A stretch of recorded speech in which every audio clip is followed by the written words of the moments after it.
নামাজে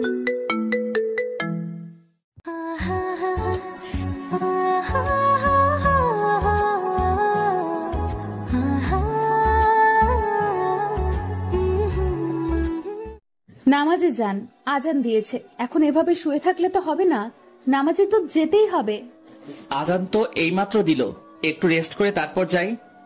রোজার দিন আপনার তো এখানে শুয়ে থাকলে চলবে না। রোজার সময় আজান দেওয়া মাত্রই মসজিদে যাওয়া উত্তম।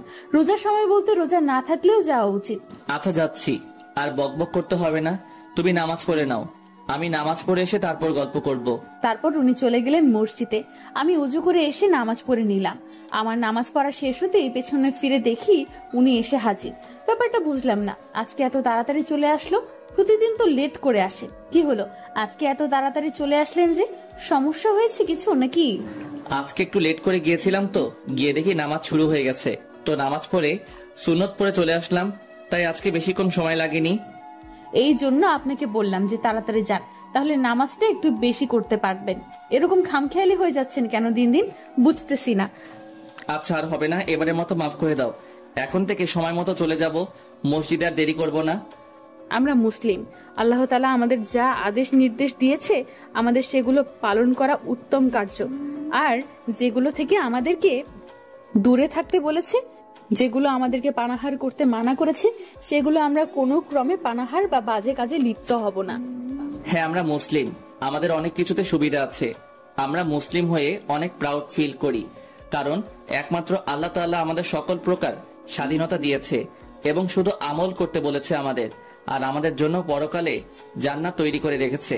আমরা যদি ভালো কাজ করে যাই এই দুনিয়াতে, এই পৃথিবীর বুকে, তাহলে আমরা পরকালে জান্নাতবাসী হব। আর যদি খারাপ কাজ করে যাই তাহলে পরকালে জাহান্নামবাসী হব। আর জাহান্নামে যে এত কষ্ট, সেটা একজন জীবিত মানুষ কখনো বুঝতে পারবে না যদি সে মারা না যায়। আমাদের আদি পিতা এবং আদি মাতা হযরত আদম আলাইহিস সালাম এবং হযরত হাওয়া আলাইহিস সালাম তারা জান্নাতবাসী ছিল, কিন্তু হযরত হাওয়া আলাইহিস সালামের একটা ভুলের কারণে তাদেরকে পৃথিবীতে প্রেরণ করা হয়েছে। সেই ভুলটা করার পেছনে একজন ব্যক্তি ছিল যাকে আমরা শয়তান বলে চিহ্নিত করি। আমরা সব সময় আল্লাহ তাআলার ইবাদত করব, কখনো শয়তানের চক্রান্তে পড়ে আল্লাহর বিধান থেকে সরে যাব না। সহিহ হাদিসে বর্ণিত আছে, যখন তোমাদেরকে কোনো মেয়ের সঙ্গে প্রয়োজন হবে তখন বিয়ে করে নাও, কারণ বিয়ে করার আগে একটা ছেলে একটা মেয়ের সঙ্গে যা করবে তাই জেনা হয়ে যাবে, আর জেনা অনেক বড় একটা পাপ। আমরা জিনার কাজে লিপ্ত না হয়ে বিয়ে করে নেব এবং আমাদের গোপন অঙ্গকে হেফাজত করব সব সময়। মহান আল্লাহ তাআলা বলেছে, তুমি তোমার পর্যাপ্ত বয়সে বিয়ে করো, আহারের ব্যবস্থা আমি করে দেব। আর এখন সবকিছু উল্টা হয়ে গেছে, দেখো সবাই এখন আহারের জন্য টাকার পিছনে ছুটে।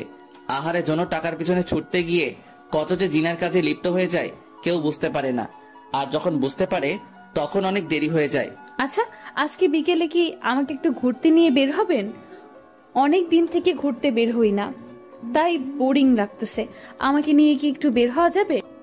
অবশ্যই, কেন নয়। তুমি বোরকা পরে রেডি হয়ে থেকো, আমি ফ্রেশ হয়ে এসে তোমাকে নিয়ে বের হব।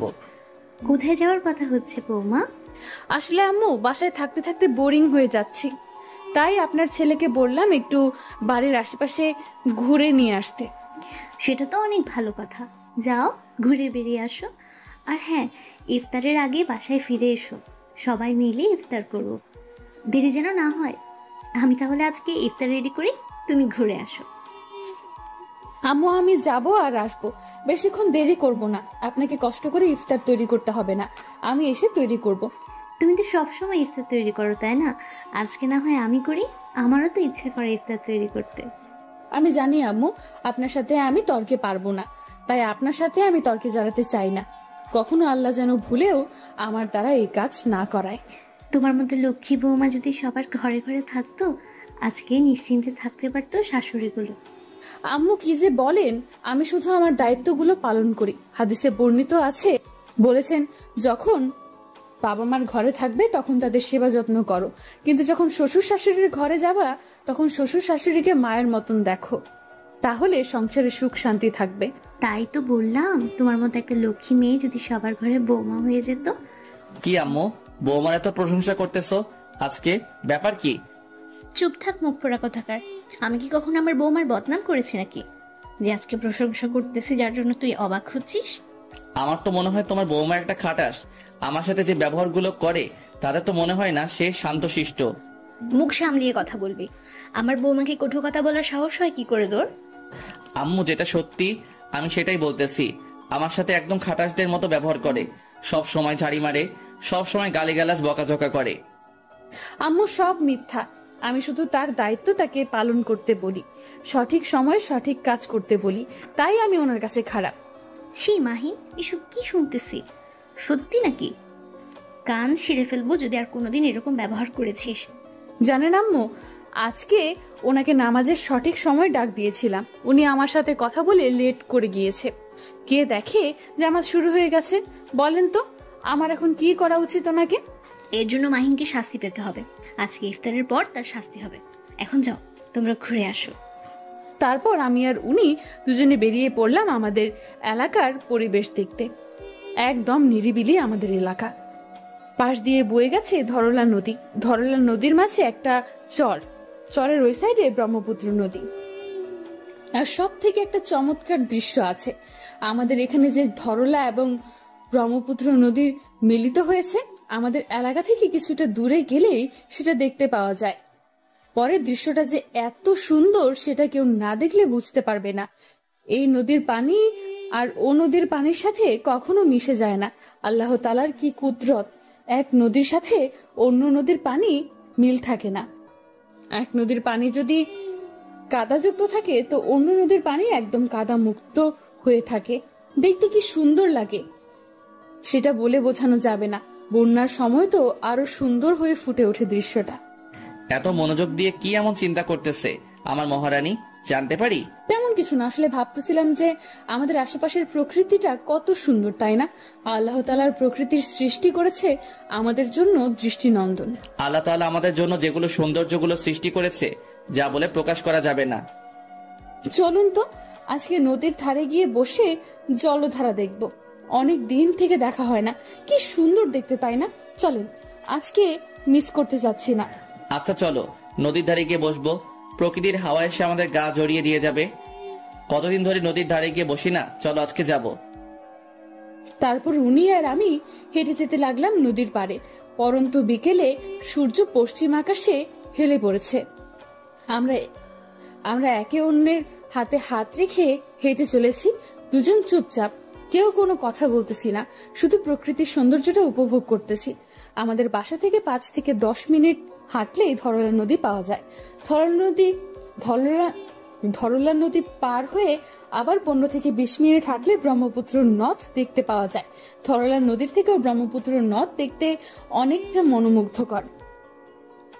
পানিতে নতুন জোয়ার উঠেছে, দেখেছেন? পানিগুলো দেখতে কত সুন্দর হয়েছে।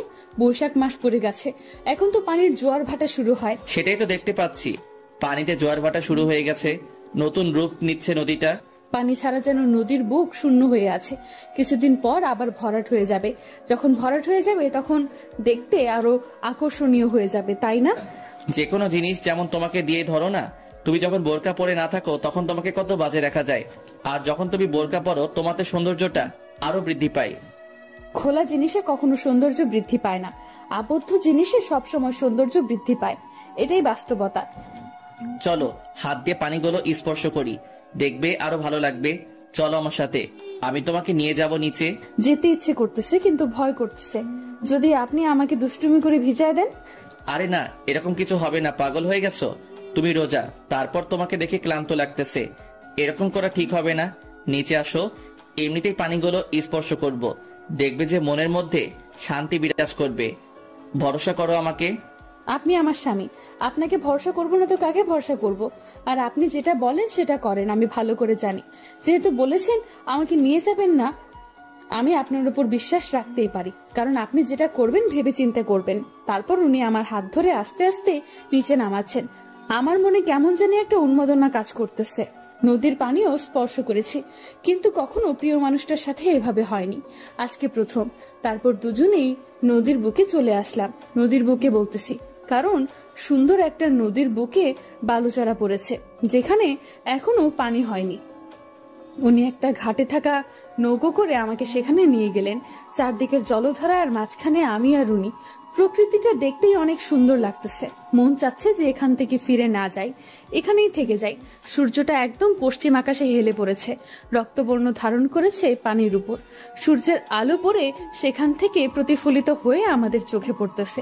দৃশ্যটা আরো মোহনীয় হয়ে উঠেছে আমাদের কাছে। এখান থেকে যেতে ইচ্ছে করতেছে না। চলো, সন্ধ্যা হতে চলেছে, আর এখানে থাকা যাবে না, এখন বাসায় ফিরে যেতে হবে।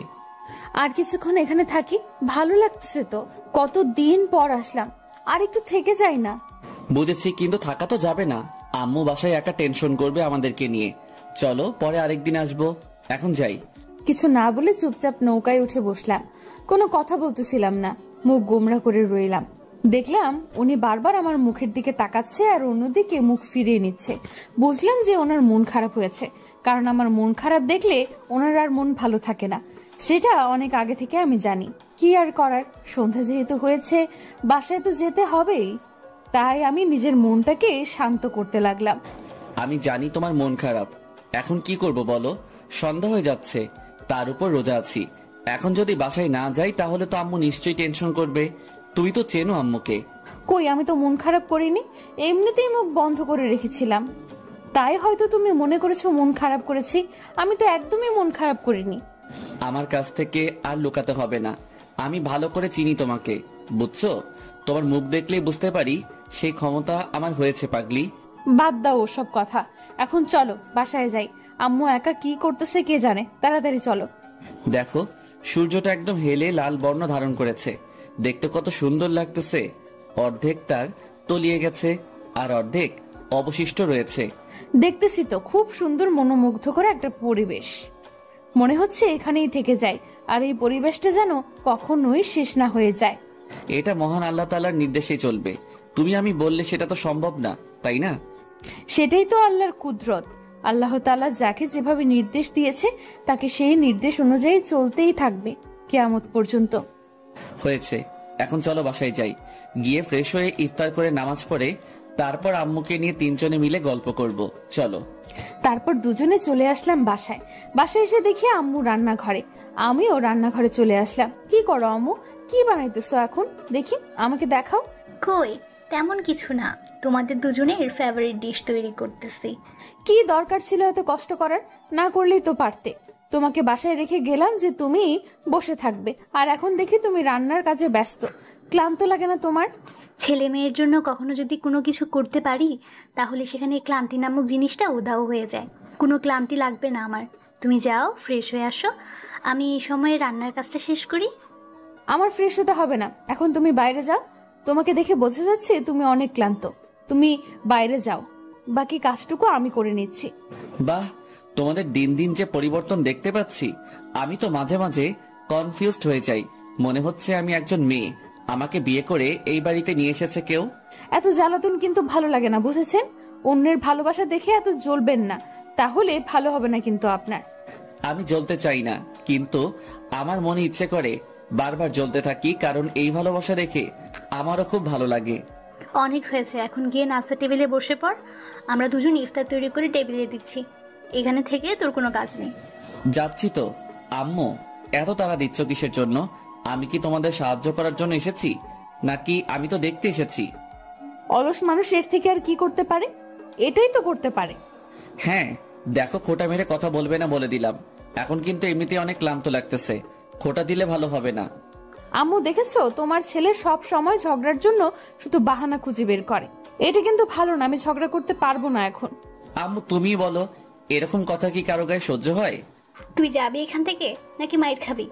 চলে যা এখান থেকে, আমাদেরকে আমাদের মতো কাজ করতে দে। তোকে এখানে কে আসতে বলেছে শুনি?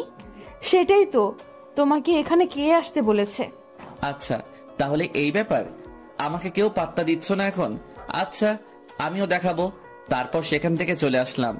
আসলে আমি ইচ্ছে করেই ঝগড়াটুকু করতে এসেছিলাম। মাঝে মাঝে ঝগড়া করলে নিজের মাইন্ড ফুরফুরা থাকে। ঘড়ির দিকে তাকিয়ে দেখি ইফতারের সময় হয়ে এসেছে। সামনে তাকিয়ে দেখি আমার বউ জুসের গ্লাস হাতে নিয়ে আমার সামনে উপস্থিত। আমি শুধু তার দিকে তাকিয়ে একটু চোখ দিয়ে ইশারা করলাম যে পরে খবর আছে। সে আমাকে মুখ ভেঙচি দিয়ে আবার রান্নাঘরের দিকে চলে গেল। একটু পর দেখলাম আম্মু এবং আমার বউ দুজনেই চলে আসলো। আমার বউ তার চোখ দিয়ে ইশারা করতেছে আর মুখ দিয়ে ভেঙচি কাটতেছে আমাকে রাগানোর জন্য। আমি শুধু মুচকি হাসি। তার বাচ্চামি স্বভাব দেখি কতক্ষণ করতে পারে সে এই রকম। আমিও শুধু তাকে একটু উৎসাহিত করতে লাগলাম। যেই দেখি সে কতক্ষণ এরকম করে চলতে পারে, আমি আম্মুকে একবার ইশারা করে বললাম তার বৌমার দিকে তাকাতে। আমার বউ যখন আমাকে ভেঙচি কাটছিল সেই অবস্থায় আম্মু আমার বউয়ের দিকে তাকালো। আমার বউ আম্মুর চোখে চোখ পড়তেই দেখি থ হয়ে গেল। কি দেখতে পেলে আম্মু তুমি? বলো আমাকে, এখানে কি আমার কোনো দোষ আছে? দেখেছো বিনা দোষে তোমার লক্ষ্মী বৌমা আমার সাথে কি করে? আম্মু, আমি তো শুধু একটু মুখটা নাড়াচাড়া করতেছিলাম। আমি কি তাকে ইচ্ছে করে মুখ দেখাচ্ছি নাকি? তিনি আমার মুখের দিকে তাকাচ্ছে বিধায় দেখতে পাচ্ছে। সেটাই তো, তুই আমার বৌমার মুখের দিকে তাকিয়ে আছিস কিসের জন্য? নির্লজ্জ কোথাকার, খাবারের দিকে চোখ দে। আচ্ছা, আমি মেনে নিলাম আমার সব দোষ, তোমার বৌমার কোনো দোষ নেই, কিন্তু তার যে কি হাল হবে আজকে আমি ভাবতে পারতেছি না। এখন আজান দিচ্ছে, সবাই ইফতার শুরু করে দাও। তারপর সবাই মিলে ইফতার করে নিলাম। আমি ইচ্ছে করে ওনার দিকে তাকিয়ে মুখ ভেঙচি কেটেছি, কিন্তু কে জানে উনি আমার শাশুড়ি আম্মুকে ইশারা করে জানিয়ে দেবে। একটু হলেই তো ধরা খেয়ে যেতাম। কোনো রকমে বেঁচে গেলাম। ইফতার শেষ করে মাগরিবের নামাজ আদায় করে নিলাম। তারপর আবার রান্নাঘরে চলে আসলাম, কারণ রাতের জন্য রান্না করতে হবে। রাতের রান্না শেষ করে বেরিয়ে আসলাম। এসে তারাবির নামাজ পড়ার জন্য ওযু করে আসলাম। এসে দেখি উনি এখনো বাসায়। বুঝলাম না, আজান দিয়েছে, উনি এখনো বাসায় কি করে? এখনো বাসায় যে আপনি নামাজে যাবেন না? আজান তো দিয়ে দিয়েছে। আজকে মসজিদে যেতে ইচ্ছে করতেছে না, আজকে বাসায় নামাজ পড়ি কেমন? কোনো রকম বাহানা চলবে না। মসজিদে যাবেন, নামাজ পড়বেন, তারপর চলে আসবেন। তার আগে আপনার মুখ থেকে আর কোনো কথা শুনতে চাচ্ছি না আমি। প্রতিদিন তো যাই, আজকের জন্য একটু স্যাক্রিফাইস করলে তো হয়, তাই না? আজকে একটু বাসায় পড়ি। আমি কিন্তু এক্ষুনি আম্মুকে ডাকবো, বলে দিলাম। যাবেন কিনা? আরে বাবা, যাচ্ছি তো, আম্মুকে ডাকার কি আছে? আমি তো যেতে চাইছিলাম, তুমি তো। সেটা আমি ভালো করেই জানি। এখন বাহানা বাদ দিয়ে চলে যান, মসজিদে নামাজ পড়ে তারপর আসবেন। তারপর উনি মসজিদে চলে গেলেন আর আমি বাসায় নামাজ পড়ে নিলাম। নামাজ পড়ে রুম থেকে বের হয়ে দেখি আম্মু নামাজ শেষ করে তার রুম থেকে ড্রয়িং রুমে চলে আসলো। আমিও সেখানে গিয়ে বসলাম। কি অবস্থা এখন আপনার? সব ঠিক আছে তো? সুস্থ আছেন তো নাকি? হ্যাঁ, আমি একদম পুরোপুরি সুস্থ আছি। তোমার কি কোনো সমস্যা হচ্ছে? আমি মাথা নাড়িয়ে না সূচক জবাব দিলাম। এভাবে আমাদের বউ শাশুড়ির গল্প চলতেছিল।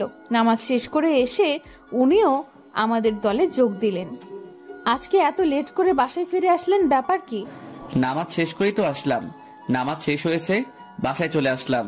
সেখান থেকে আর আমি কি করব? নামাজ শেষ না হলে বাসায় আসবো কি করে আমি? তার মানে এতদিন আপনি নামাজ শেষ হওয়ার আগেই চলে এসেছিলেন, তাই তো? নামাজে গিয়েও ফাঁকিবাজি করে। দেখেছেন আম্মু আপনার ছেলের কাণ্ড? ছি মাহিন, তুই এরকম করিস? এটা ঠিক না, এটা করা একদমই উচিত না। নামাজে ফাঁকিবাজি করবি না কখনো, কথা দে আমাকে। আম্মু সত্যি বলতেছি, আমি ফাঁকিবাজি করি না, মাঝে মাঝে একটু একটু হয়ে যায়। আজকে আমাকে কথা দে আর কখনো নামাজের সাথে ফাঁকিবাজি করবি না। নামাজ সম্পূর্ণ শেষ করে তারপর বাসায় ফিরবি। নামাজ পড়তে তো আর বেশিক্ষণ সময় লাগে না, তাই না? আচ্ছা আম্মু, হয়েছে। আমি তোমাকে কথা দিলাম আর কখনো নামাজে ফাঁকিবাজি করব না। সম্পূর্ণ নামাজ শেষ করে তারপর বাসায় আসবো। খুশি হইলাম কথাটা শুনে, যে আম্মুকে আপনি কথা দিলেন, আমাকেও কথা দিয়েছেন। মাথায় রাখবেন কথাটা সব সময়। জি, মাথায় রাখবো সব সময়। চলো সবাই মিলে খাওয়া শেষ করে নেই। তারপর তিনজন মিলে গিয়ে খাবার টেবিলে বসে পড়লাম। খাওয়া শেষ করে আম্মুর রুমে রেখে আমরা দুজন আমাদের রুমে চলে আসলাম। তোমাকে দেখে মনে হচ্ছে খুব ক্লান্ত আজকে তুমি। তেমন কিছু না, এমনিতেই ঘুমিয়ে পড়বো, ঘুম পাচ্ছে খুব। আচ্ছা, তাহলে তুমি ঘুমিয়ে পড়ো। আমি তোমার মাথায় বিলি কেটে দিচ্ছি, দেখবে তোমার ক্লান্তি দূর হয়ে যাবে। লাগবে না, আপনি ঘুমিয়ে পড়েন। আমি আপনার বুকে মাথা রেখে ঘুমিয়ে পড়লে এমনিতেই ঠিক হয়ে যাবে। আরে না, কিচ্ছু হবে না, তুমি শুয়ে পড়ো, আমি তোমার মাথায় হাত বুলিয়ে দিচ্ছি। সেহরির সময় উঠতে হবে তো, রাত জাগা ঠিক হবে না। ঘুমিয়ে পড়েন, না হলে শরীর ঠিক থাকবে না আপনার। কিন্তু কে শোনে কার কথা? উনি ওনার ইচ্ছা মতো সব করবে।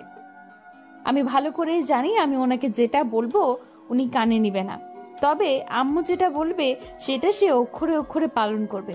তাই আমি আর ওনার সাথে পেরে উঠলাম না, শেষ পর্যন্ত হার মেনেই নিলাম।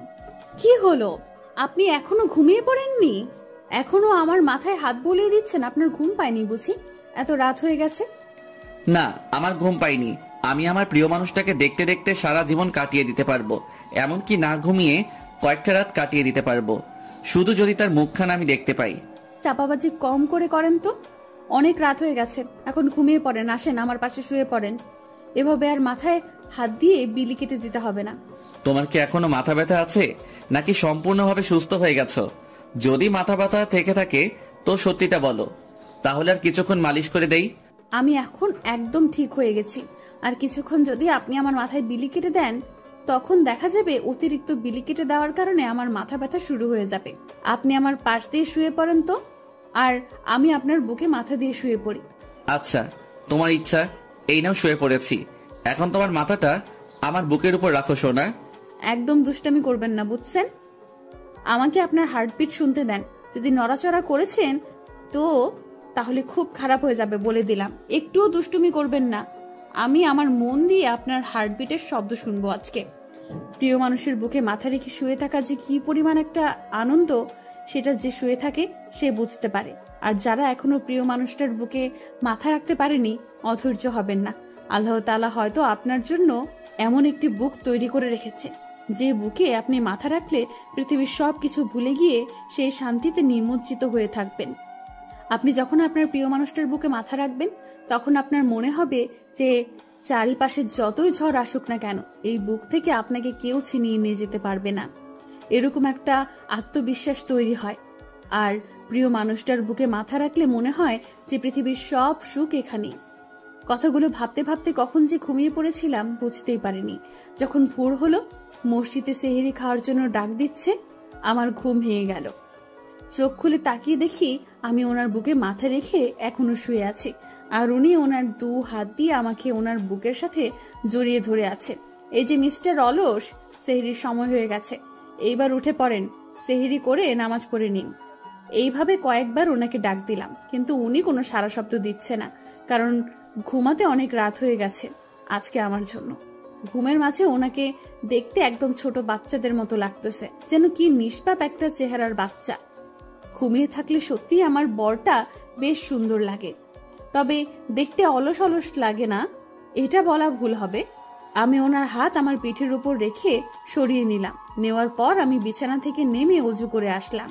এসে ওনাকে কয়েকবার ডাকলাম, দেখলাম কোনো সাড়া দিচ্ছে না, তাই আর ডিস্টার্ব করলাম না। সেহরি খাওয়া শেষ করে নামাজ পড়ে আবার ওনার বুকে মাথা রেখে শুয়ে পড়লাম। আমি কখন যে ঘুমিয়ে পড়লাম বুঝতেই পারিনি। এইদিকে যখন আমার ঘুম ভাঙলো দেখলাম একদম সকাল হয়ে গেছে। কি হলো আজকে সেহরির সময় আমি টের পাইলাম না কিসের জন্য, নামাজটাও পড়তে পারলাম না। বুকের দিকে তাকিয়ে দেখি আমার পাগলি বউটা আমাকে শক্ত করে জড়িয়ে ধরে এখনো বুকে মাথা রেখে ঘুমিয়ে আছে। তাহলে কি দীপাও সেহরি করেনি?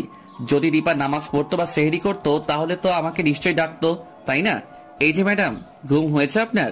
এখন আমার বুক থেকে দয়া করে আপনার 40 কেজি ওজনের মাথাটা তোলেন, না হয় বুকে চাপ খেয়ে আমার হাত ব্লক হয়ে যাবে। কি বলেন? আমার মাথার ওজন 40 কেজি? মাইর খাইছেন কখনো আমার হাতে? যদি এমন কথা শুনেছি আপনার মুখে তো আপনার খবর আছে। বলে দিলাম। আজকে তুমি ফজরের নামাজ পড়েছো কিনা সেটা বলো, আর তুমি যদি পড়ে থাকো তাহলে আমাকে ডাকোনি কিসের জন্য? আসলে আপনাকে কয়েকবার ডেকেছি, কিন্তু আপনি তো এতই গভীর ঘুমে বিভোর ছিলেন যে আমার ডাক আপনার ঘুম ভেঙে আপনাকে জাগ্রত করতে পারেনি। তাই আপনাকে আর ডাকিনি, কারণ আপনি অনেক রাত জেগেছিলেন। আমার জন্য আপনার খারাপ লাগতেছিল, তাই আমি আর ডাকতে পারিনি। আমি সেহরি করে নামাজ পড়ে আবার ঘুমিয়ে পড়েছিলাম। আচ্ছা, তাহলে কি আর করার, এখন উঠতে হবে। আম্মু একা একা না জানি বাহিরে কি করতেছে, চলো গিয়ে দেখি আম্মু কি করে। এই জন্য তো আপনাকে বলি সেহরি খাওয়ার পর আর ঘুমানো উচিত না, কারণ রমজান মাসে ভোর ঠান্ডা পরিবেশের সংসারের কপসু কাজ গুছিয়ে নেওয়া ভালো। তাহলে অন্তত রোজার কষ্ট কিছুটা কম হয় এবং দিনে কিছুটা সময় বিশ্রাম করা যায়। এরপর থেকে এটাই করতে হবে, সেহরি খাওয়ার পর আর ঘুমিয়ে পড়া যাবে না। নামাজ শেষ করে সংসারের কাজ গুছিয়ে নিতে হবে। আচ্ছা চলেন তাহলে এখন বাইরে যাওয়া যাক। এখানে থেকে লাভ কি, আম্মুর সাথে আড্ডা দিয়ে গিয়ে, কি বলেন? তারপর দীপা আর আমি দুজনেই রুম থেকে বের হয়ে আম্মুর রুমে গেলাম। গিয়ে দেখি আম্মু বসে বসে কোরআন তেলাওয়াত করতেছিল। তাই আর আম্মুর রুমে প্রবেশ না করে আমরা চলে আসলাম সেখান থেকে। চলো আজকে একটা কাজ করি, আম্মুকে নিয়ে ঘুরতে বের হই, কি বলো? রমজান মাসে আম্মুকে নিয়ে কোথাও ঘুরতে যাওয়া হয় নাই, তাই চলো আজ আম্মুকে নিয়ে কোথাও থেকে ঘুরে আসি। আইডিয়াটা কিন্তু মন্দ না, একদম ভালো একটা আইডিয়া। এটাই করতে হবে আজকে, কারণ আম্মুকে অনেক দিন থেকে বাইরে নিয়ে যাওয়া হয় না। আচ্ছা, আম্মুকে এটা বলবে না, আম্মুকে সারপ্রাইজ দেব। আজকে তুমি চুপচাপ সবকিছু রেডি করে রাখবে, আমি আম্মুকে ডাক দিয়ে নিয়ে যাব। আর হ্যাঁ, আজকে ইফতার তৈরি করে নিয়ে যাব, আমরা বাহিরে ইফতার করে তারপর বাসায় আসব। হ্যাঁ, আজকে এটাই করব। তাহলে এখন আম্মুর কোরআন তেলাওয়াত শেষ হলে সেখানে গিয়ে আড্ডা দেব। এখন চলেন আমরা দুজনে আজকে বাড়িটা পরিষ্কার করি, অনেকদিন হলো বাড়িটা পরিষ্কার করি না। মাহিন, তুমি তো ভালো করেই জানো পরিষ্কার পরিচ্ছন্নতা ঈমানের একটি অঙ্গ, তাই আমাদের পরিবেশ ও নিজেদেরকে সর্বদা সবসময় পরিষ্কার পরিচ্ছন্ন থাকতে এবং রাখতে হবে। আচ্ছা চলো তাহলে বাড়িটা আজকে পরিষ্কার করা যাক, সবকিছু একদম নতুন করে গুছিয়ে রাখা যাক, কি বলো? তারপর দীপা আর আমি দুজনেই আমার রুম থেকে শুরু করলাম গোছগাছ করা। তারপর আস্তে আস্তে সব রুম পরিষ্কার করতে লাগলাম, ড্রয়িং রুম পরিষ্কার করলাম। তারপর দেখলাম যে আম্মু আমাদের দিকে আসতেছে। কি রে, তোরা দুজন কি শুরু করে দিয়েছিস আজকে বাসায়? বুঝলাম না, ভূতে কি লাগছে নাকি রাতে তোদের? না আম্মু, ভূতে কিলাবে কিসের জন্য? আসলে বাড়িটা অনেকদিন থেকে পরিষ্কার করা হয় না তো, তাই আজকে কোনো কাজ নেই, তাই বাড়িটা পরিষ্কার করতেছি। আপনি বসে বসে এখানে দেখিয়ে দিন কোথায় কোথায় কি করতে হবে, শুধু আদেশ করেন, আমরা করে দিচ্ছি সবকিছু আপনার মনের মতো করে। তোমরা যেরকম করে সাজিয়ে রাখবে সেটাই অনেক সুন্দর দেখাবে, কারণ আমি জানি আমার বৌমা কখনো অসুন্দর পছন্দ করে না, তাই আমার বৌমা সবকিছু ঠিকঠাক করতে পারবে, বিশ্বাস আছে আমার বৌমার উপর। আম্মু এত আত্মবিশ্বাস কেন আমার উপরে, বলো না কি এমন করেছি যে আমাকে এতটা বিশ্বাস করো? চুপ থাকো, এসব নিয়ে কথা বলতে চাচ্ছি না, কাজ করতেছো কাজ করো। কি আর করার, সব চুপ হয়ে গেলাম আর সবকিছু আমরা পরিষ্কার করা শুরু করে দিলাম। আস্তে আস্তে সবকিছু পরিষ্কার করে নিলাম, এক পর্যায়ে বাড়িটা সম্পূর্ণ পরিষ্কার করা শেষ করলাম দুজনে। আম্মু, আপনার ছেলে যে এতটা অলস, আজকে যদি তার সাথে বাড়িটা পরিষ্কার না করতাম তাহলে কখনোই বুঝতে পারতাম না এতটা অলস মানুষ কেমনে হয়। বারে, আমি আবার কি করলাম? আমি তো সমান তালে কাজ করে গেলাম, বরং আমি তোমার থেকে বেশি কাজ করেছি। তুমি আমার নামে এরকম মিথ্যা অপবাদ দিচ্ছ কিসের জন্য? আম্মু, ভালো করে জানো আমি মিথ্যা কথা বলি না, আর মিথ্যা অপবাদ দিতে যাব কিসের জন্য? দেখ মাহিন, আমি মারা যাওয়ার পর বাড়িটা তোদের দুজনের, আর তোদের যে সন্তানদি হবে তাদের, তাই অলসতা কাটিয়ে ওঠার চেষ্টা কর। আমি জানি এটা তোর ছোটবেলা থেকে অভ্যাস হয়ে গেছে। আম্মু, তুমি তো দেখতে পাচ্ছ আগের থেকে কতটা দায়িত্বশীল হয়েছি, তারপর যদি তুমি এরকম করে বলো তাহলে আমার কি ভালো লাগে? আমি কি একবারে সবকিছু কাটিয়ে উঠতে পারবো নাকি? তুমি বলো। দেখ, তোর জীবনে এমন একজন জীবন সঙ্গিনী এটা আমি ভুলেও কল্পনা করি নাই, তবে এসে যখন পড়েছে তাই বলছি, আমার বৌমাকে কখনো যেন কষ্ট দিবি না। হ্যাঁ আম্মু, আমি মাঝে মাঝে কনফিউজড হয়ে যাই তোমার বৌমার আচার ব্যবহারগুলো দেখে। আমি তোমার বৌমার গুণ দেখে অনেকটা মুগ্ধ হয়ে যাই, তার কথাবার্তা, কাজে, আচার আচরণে। থাক, আমাকে নিয়ে আর এত প্রশংসা করতে হবে না, সহ্য হবে না। পরে আবার দেখবেন যে হিংসুটে হয়ে যাচ্ছি দিন দিন, তখন আবার উল্টো মন্তব্য করবেন। আমি জানি আমার বৌমা কখনো এরকম হবে না, কারণ আমার আত্মবিশ্বাস আছে তার উপর, আর তার প্রশংসা করতে আমার ভালোই লাগে, কারণ সে ভালো মেয়ে। আচ্ছা বাদ দেন এসব কথা, এখন বলেন রোজা তো শেষের দিকে, তো কি করা যায়? কি আর করা যায়, প্রতিবারে যে আয়োজন করি এবার তো সেই আয়োজন করা যাবে না, একটু ভিন্ন ধরনের করতে হবে। তুমি কি কোনো প্ল্যান করে রাখছো যেটা তুমি করতে চাচ্ছ? যদি করে থাকো আমাদের সাথে শেয়ার করো, দেখি তোমার প্ল্যানটা কেমন। না, আমি একাই প্ল্যান করব, কিসের জন্য? সবাইকে সাথে নিয়ে তারপর প্ল্যান করব। তোমরা দুজন থাকতে আমি একা কি করে প্ল্যান করব বলো তো? আচ্ছা, তোমরা দুজন ভেবেচিন্তে দেখো কি করলে ভালো হবে, আমি তাতেই খুশি তোমরা যেটা করবে। আচ্ছা আম্মু, তোমার যদি কোনো কিছু করার ইচ্ছা থাকে তাহলে বলতে পারো, আমাদের সাথে শেয়ার করতে পারো, একদম চুপচাপ থাকা কিন্তু ভালো না। হ্যাঁ আম্মু, উনি একদম ঠিক বলেছে, আপনি দেখতেছি ইদানিং খুব চুপচাপ থাকেন, ব্যাপার কি? আরে কই না তো, আমি আবার চুপচাপ থাকবো কিসের জন্য? আমি তো তোদের সাথে গল্প করি, তাই না, আড্ডা দিই, তাহলে চুপচাপ কোথায় থাকি আমি? আমরা ইদানিং লক্ষ্য করছি যে আপনি চুপচাপ থাকেন, তাহলে সত্যি ঘটনাটা আমাদের সাথে শেয়ার করতেছেন না কিসের জন্য? শুনবে? তোমরা শুনতে চাও? আম্মু, তোমাকে এরকম দেখাচ্ছে কিসের জন্য? এমন কি ঘটনা আছে যেটা তুমি আমার থেকে লুকিয়ে রেখেছো? হ্যাঁ আছে, আমাদের পরিবারের এমন একটা ঘটনা ঘটে গিয়েছিল যেটা আমি আজ পর্যন্ত কাউকে বলিনি, এমনকি তোকেও না। কি এমন ঘটেছিল আমাদের ফ্যামিলির সাথে যেটা তুমি এতদিন আমার কাছ থেকে লুকিয়ে রেখেছিলে? আর আজকে কি মনে করে সেটা আবার প্রকাশ করতে চাচ্ছ তুমি? আসলে এর মধ্যে কি কোনো রহস্য আছে? এর মাঝে অনেক বড় একটা রহস্য লুকিয়ে আছে রে বাবা। আমি তোকে এতদিন বলিনি কারণ এতদিন তোর পর্যাপ্ত বয়স হয়নি। কারণ কথাটি শুনলে হয়তো তুই তখন রাগের বশে অন্য কিছু করে ফেলতিস। এখন তোর বোঝার বয়স হয়েছে, তাই এখন তোকে এটা বলা উচিত।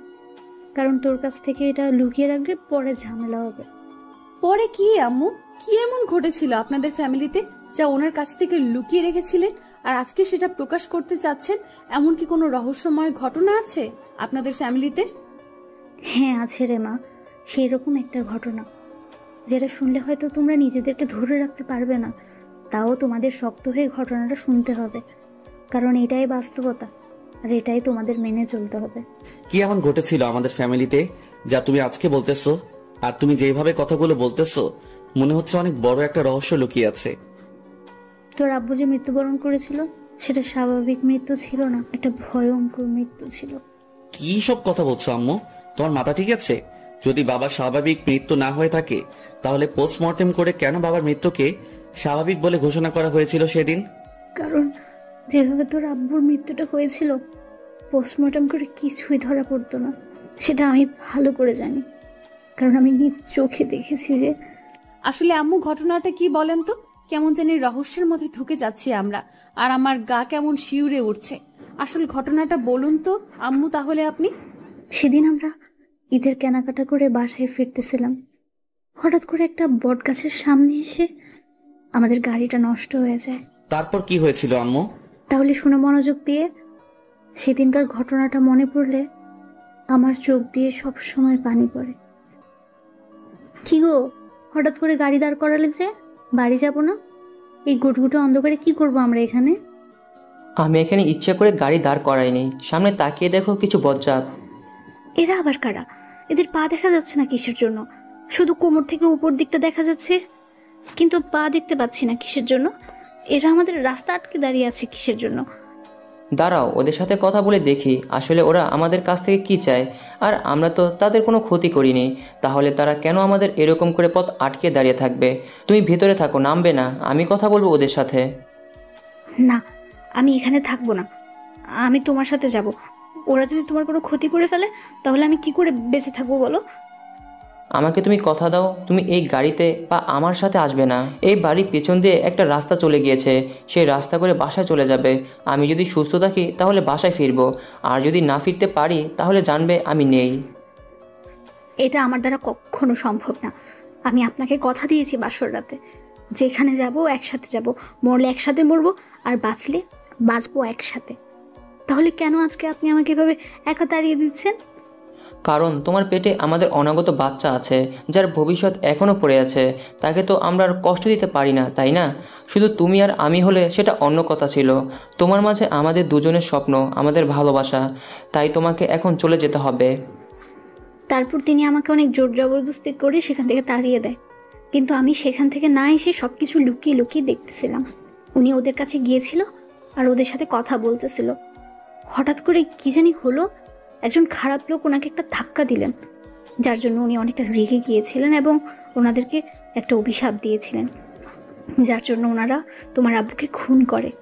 আমি নিজেও জানি না কথাগুলো কি ছিল, আমি কথাগুলো শুনতে পারিনি, কিন্তু আমার কেন জানি মাঝে মাঝে মনে হয় তারা আমাদের উপর আবার আক্রমণ করবে। যে কোনো একটা বৈরী সম্পর্ক আছে আমাদের তাদের সাথে। কি বলো আম্মু? তুমি এতদিন আমার কাছ থেকে এই কথাটা লুকিয়ে রেখেছিলে কিসের জন্য? আমার মনে হয় যে আমার পিছনে পিছনে হয়তো কেউ ফলো করে, কিন্তু আমি সেটাকে এতটা কেয়ার করিনি। কিন্তু আজকে তোমার কথা শুনে আমার এখন মনে হচ্ছে যে তাহলে সত্যি কেউ আমাকে ফলো করে। কি বলিস তুই? এতদিন আমার কাছ থেকে এই কথাটা লুকিয়ে রেখেছিলে কিসের জন্য? হঠাৎ করে যদি তোর কোনো ক্ষতি করে ফেলতো তারা, তাহলে আমি কি নিয়ে বেঁচে থাকতাম বল? তোর আব্বু আমাকে একা করে ছেড়ে চলে গিয়েছে, এখন তুই শুধু আমার বেঁচে থাকার সম্বল। আমার কাছ থেকে যদি তোকেও নিয়ে যায় তারা, তাহলে আমি কি নিয়ে বাঁচবো এই পৃথিবীতে? আম্মু এসব কি কথা বলতেছেন? আমার বিশ্বাস হচ্ছে না। এসব কি সত্যি ঘটনা? সত্যি কেমন ঘটেছিল আপনাদের সাথে? আরে পাগলি মা, এত কান্না করতে হবে না। মাহিনের একটা আলাদা শক্তি আছে যেটা আমি ছাড়া অন্য কেউ জানে না। কি বলো আম্মু? আমার একটা অলৌকিক শক্তি আছে? তুমি এতদিন আমার কাছ থেকে লুকিয়ে রেখেছিলে কিসের জন্য বলো? আজকে রাত 12টার পর তোর বয়স 21 পূর্ণ হবে। আজকের পর থেকে তোর মাঝে সেই অলৌকিক শক্তি আসা শুরু হবে। কি বলেন আম্মু? এতটা ভুতুরে কাহিনী আপনাদের ফ্যামিলিতে আমাকে তো আগে জানানো উচিত ছিল, তাই না? আগে জানানো হলে তাহলে তুমি আমাকে বিয়ে করতে না, তাই না? এখন তোমার মন বুঝি বলতেছে কেন যে আমাকে বিয়ে করলে, আর কেনই বা এই ঝামেলার মধ্যে ফেসে গেলে, তাই তো? আমি মোটেও সেরকম মেয়ে না যে স্বামীকে ছেড়ে পালিয়ে যাব স্বামীর বিপদের সময়, বুঝছেন? আজকের পর থেকে আমি ভূত হয়ে যাব, তখন তো আমার সাথে থাকতে পারবে না। তখন কি করবে? আমি যদি তোমার ঘাড় মটকে দেই তখন? দেখুন, এরকম ভয় দেখানোর কথা বলবেন না। আমি কিন্তু একটুও ভয় পাই না ভূতের, তাই আপনি যত যাই বলুন না কেন, আমি ভয় পাবো না আপনাকে। সেটা না হয় বুঝলাম, কিন্তু এভাবে তোতলিয়ে কথা বলার কি আছে? তোমার তো হেব্বি সাহস। তাহলে দেখা যাবে রাত 12টার পর কেমন সাহস থাকে তোমার মাঝে। আহা, কি শুরু করে দিয়েছো? আমার কথা তো শেষ করতেই দিবে, তাই না? তার আগে এত বকবক শুরু করলে আমি কিন্তু এখান থেকে চলে যাব বলে দিলাম। আমি কি করেছি? সব তো আপনার ছেলের দোষ, তাই না? দেখলেন তো সে আমাকে কি করে ভয় দেখাচ্ছে। আমি ভালো করে জানি যে তুমি আমার উপর সব দোষ চাপিয়ে দিয়ে নিজে দোষমুক্ত হওয়ার চেষ্টা করবে, কিন্তু আজকে তো এটা করে লাভ হচ্ছে না। মাহিনের প্রকৃত জীবনসঙ্গী যে সে মাহিনকে কন্ট্রোল করতে পারবে। তার যে কোনো পরিস্থিতিতে এই শক্তিটা মাহিনের জীবনসঙ্গিনীর কাছে থাকবে। আমার মনে হয় এই শক্তিটা তোমার কাছেই আছে, তাই তোমাকে এত ভয় পাওয়ার কোনো কারণ নেই, কারণ তুমি যে কোনো পরিস্থিতিতে মাহিনকে কন্ট্রোল করতে পারবে।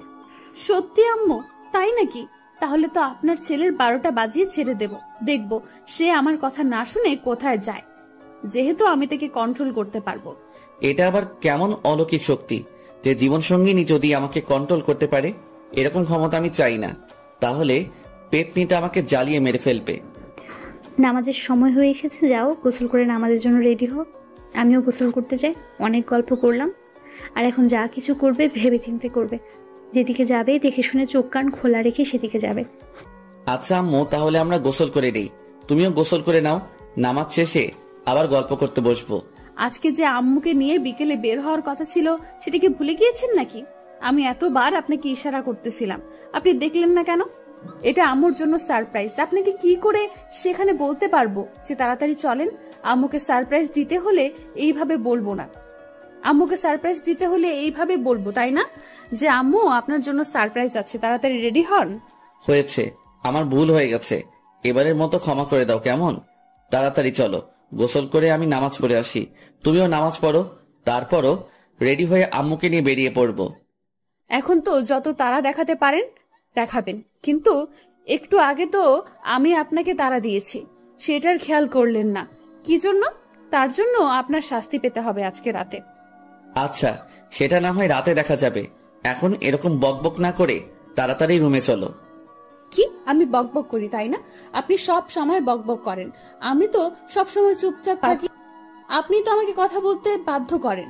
এত বড় সাহস তোমার আমার মুখের উপর কথা বলো? চুপচাপ থাকো, আবার কথা বলো কিসের জন্য? আপনার সাহস কি করে হয় আমাকে ধমক দিয়ে কথা বলার? আমি কিন্তু এক্ষুনি গিয়ে আম্মুকে বিচার দিব, তখন দেখবেন। বড় বড় কথা বলে এখন আবার আম্মুকে বিচার দেওয়ার কথা বলতেছো? যাও গিয়ে বিচার দিয়ে আসো, তাতে আমার কি? সত্যি আপনার কিছু যায় আসে না, যাবো আম্মুকে গিয়ে বিচার দিয়ে আসবো। যাও, তাতে আমার কি? আমি তো বললাম যে বিচার দিয়ে আসো, তাতে আমার কিচ্ছু যায় আসে না। তারপর ওনাকে দেখিয়ে আমি আম্মুর রুমের দিকে পা বাড়াতে লাগলাম, যখনই উনি আমার হাত ধরে ফেললেন। আমি চোখ দিয়ে ইশারা করলাম যে কি হলো, আটকে রাখলেন কিসের জন্য? আরে আমি তো কথার কথা বললাম, সোনার পাখিটা আমার, তার জন্য আম্মুর কাছে বিচার দিতে যেতে হবে। চলো তো, দেরি হয়ে যাচ্ছে, আজান দিচ্ছে মসজিদে। আচ্ছা চলেন, এখন আর কথা বাড়িয়ে লাভ নেই।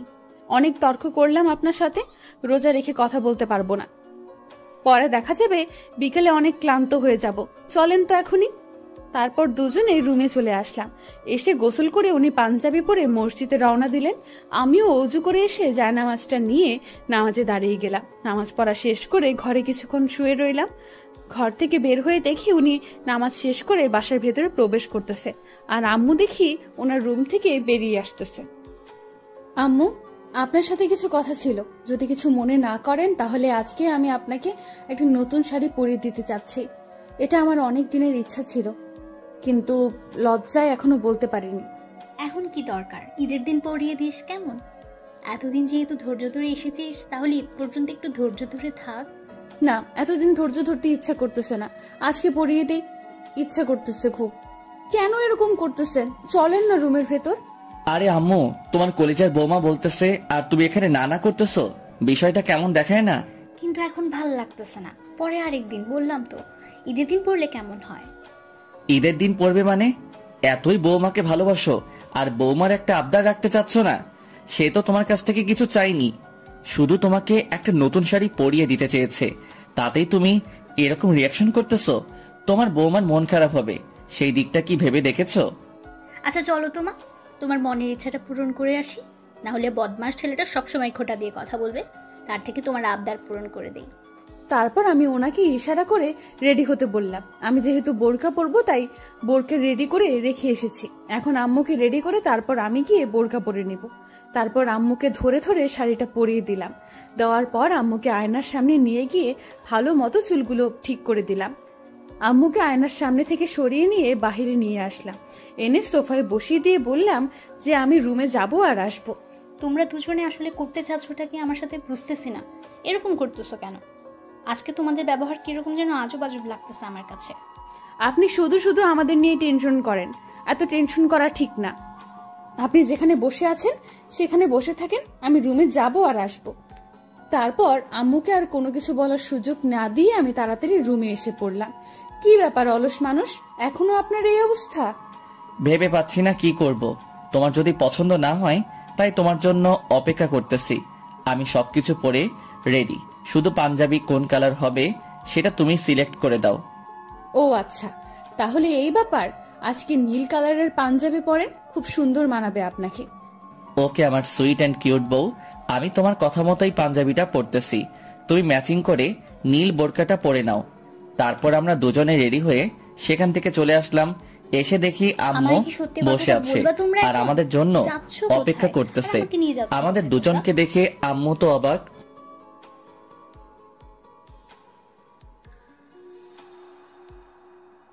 আম্মু এত কথা বলতে নেই, তুমি শুধু আমাদের সাথে আসবে, এত কথা বলার কি আছে? আমাকে বলবি তো নাকি? না হলে আবার আমার মনে খুঁতমুত থেকে যাবে। বললেই তো হয় কোথায় যাচ্ছি আমরা। খুশমুডে থাকাই ভালো। চলেন এখন, এখানে থাকা ঠিক হবে না, দেরি হয়ে যাচ্ছে। সন্ধ্যার আগেই ফিরে আসবো, চলেন। তারপর আম্মু, আমি আর আমার বউ তিনজনে বাসা থেকে বেরিয়ে পড়লাম। বাসা থেকে বেরিয়ে গাড়িটা বের করে আনলাম। আনার পর আম্মু এবং দীপাকে গাড়িতে তুলে নিলাম এবং গন্তব্যের উদ্দেশ্যে রওনা দিলাম। আমি গাড়িটা ড্রাইভিং করতেছি, দীপা আর আম্মু দুজনে পিছনের সিটে বসে গল্প করতেছে। আমি লুকিং গ্লাসে শুধু তাদের বন্ডিং দেখতেছি। কত সুন্দর একটা বন্ডিং, কেউ বলবে না যে এরা বৌমা শাশুড়ি, দেখে বলবে মা আর মেয়ে। আমি দোয়া করি আমার মায়ের আর আমার বউয়ের বন্ডিংটা যেন সারা জীবন এরকম থাকে, কখনো যেন তাদের মাঝে কোনো রকম ঝগড়ার সৃষ্টি না হয়। প্রায় 30 মিনিট পর আমরা সেই গন্তব্যস্থানে পৌঁছে গেলাম। চারিপাশে গাছপালা দিয়ে ভরপুর নিরিবিলি একটা পরিবেশে আম্মু আর দীপা দুজনে গাড়ি থেকে নেমে পড়লো। আমাকে কোথায় নিয়ে আসলে তোমরা? বুঝলাম না। আজকে আমরা একটা প্ল্যানিং করেছি যে আপনাকে নিয়ে কখনো বের হওয়া হয় না অনেক দিন থেকে, তাই আজকে বের হয়েছি আর ইফতার সবকিছু রেডি করে সাথে করে নিয়ে এসেছি। এখন আমরা এখানে ফ্যামিলি পিকনিক করব, এখানে ইফতার করব, তারপর বাসায় ফিরবো। এটা করার কি মানে হয়? বাসায় করলে ভালো হতো, এখানে এসে এভাবে এসব করা ঠিক না। আম্মু, তুমি যেটা ভাবছো সেরকম কিচ্ছু হবে না, একদম সবকিছু ঠিকঠাক হবে, এখানে কোনো সমস্যা হবে না। আমি জানি আমাকে তুমি ভরসা করো না। তাও আজকের দিনটা তোর জন্য অনেক ভয়াবহ একটা দিন। তোকে বাইরে নিয়ে আসা আমার ভুল হয়েছে। আমার তো কোনো স্মরণ ছিল না, কিন্তু এখন মনে হচ্ছে এখন আমাদের বাসায় ফিরে যেতে হবে, এখানে থাকা উচিত হবে না। আম্মু একদম টেনশন করবেন না, এরকম কিচ্ছু হবে না। আমরা একদম সেফটি ভাবে এখানে থাকবো আর এখান থেকে আমরা আজকে ফ্যামিলি পিকনিক এবং ইফতার শেষ করে বাসায় ফিরে যাব। হ্যাঁ আম্মু, বেশি দেরি করব না তো, সন্ধ্যার আগে আমরা বাসায় ফিরে যাব, তুমি দেখে নিও। আমার মনে হচ্ছে এখানে থাকা আমাদের উচিত হবে না, কারণ আমি আশেপাশে কোনো কিছুর একটা আভাস পাচ্ছি। তাই প্লিজ তাড়াতাড়ি এখান থেকে চলে যাই আমরা। আম্মু, তুমি ঠিক আছো তো? তোমার কোনো সমস্যা হচ্ছে না তো? আমার কিছু হবে না, তুমি স্বাভাবিক থাকার চেষ্টা করো। দীপা, তুমি আম্মুর হাত ধরে রাখো, কারণ আমিও একটা আভাস পাচ্ছি এখন আমাদের বাসায় ফিরে যেতে হবে। আমাদের উচিত হয়নি আম্মুকে এসব বিষয় না জানিয়ে আম্মুকে এখানে নিয়ে আসা। তুমি দ্রুত গুছিয়ে নাও, আমরা দ্রুত বাসায় ফিরবো। আম্মু আপনি একদম টেনশন করবেন না, আমাদের কিচ্ছু হবে না। আমরা বাসায় যাচ্ছি, এখনো তো অনেকটা দিনের আলো আছে, মাত্র বিকেল, আমাদের আশেপাশে অনেক মানুষ আছে, এরকম কিচ্ছু হবে না, আপনি টেনশন করবেন না অযথা। আমাদের ভুল হয়ে গেছে, আমরা তখন ভালোভাবে বুঝতে পারিনি আর বিষয়টা খেয়াল করিনি ততটা। আমরা চলে যাচ্ছি। তারপরে আমরা গাড়িতে করে সেখান থেকে খুব দ্রুত চলে আসলাম বাসার দিকে। আমি খুব দ্রুত গাড়িটা নিয়ে বাসায় এসে উপস্থিত হলাম। শিট, এটা কোনো কাজ হলো? তোমাদের এত করে বললাম তাড়াতাড়ি চলো তাড়াতাড়ি চলো, তাহলে আজকে আমাদের শত্রু তিনজনকে খতম করতে পারতাম, আমাদের চির শত্রু শেষ হতো। সরি বস, আমরা ভাবতে পারিনি যে তারা আমাদের আভাস পেয়ে এত তাড়াতাড়ি এখান থেকে চলে যাবে। আজকে সব তোমাদের বোকামের জন্য হলো, বুঝছো?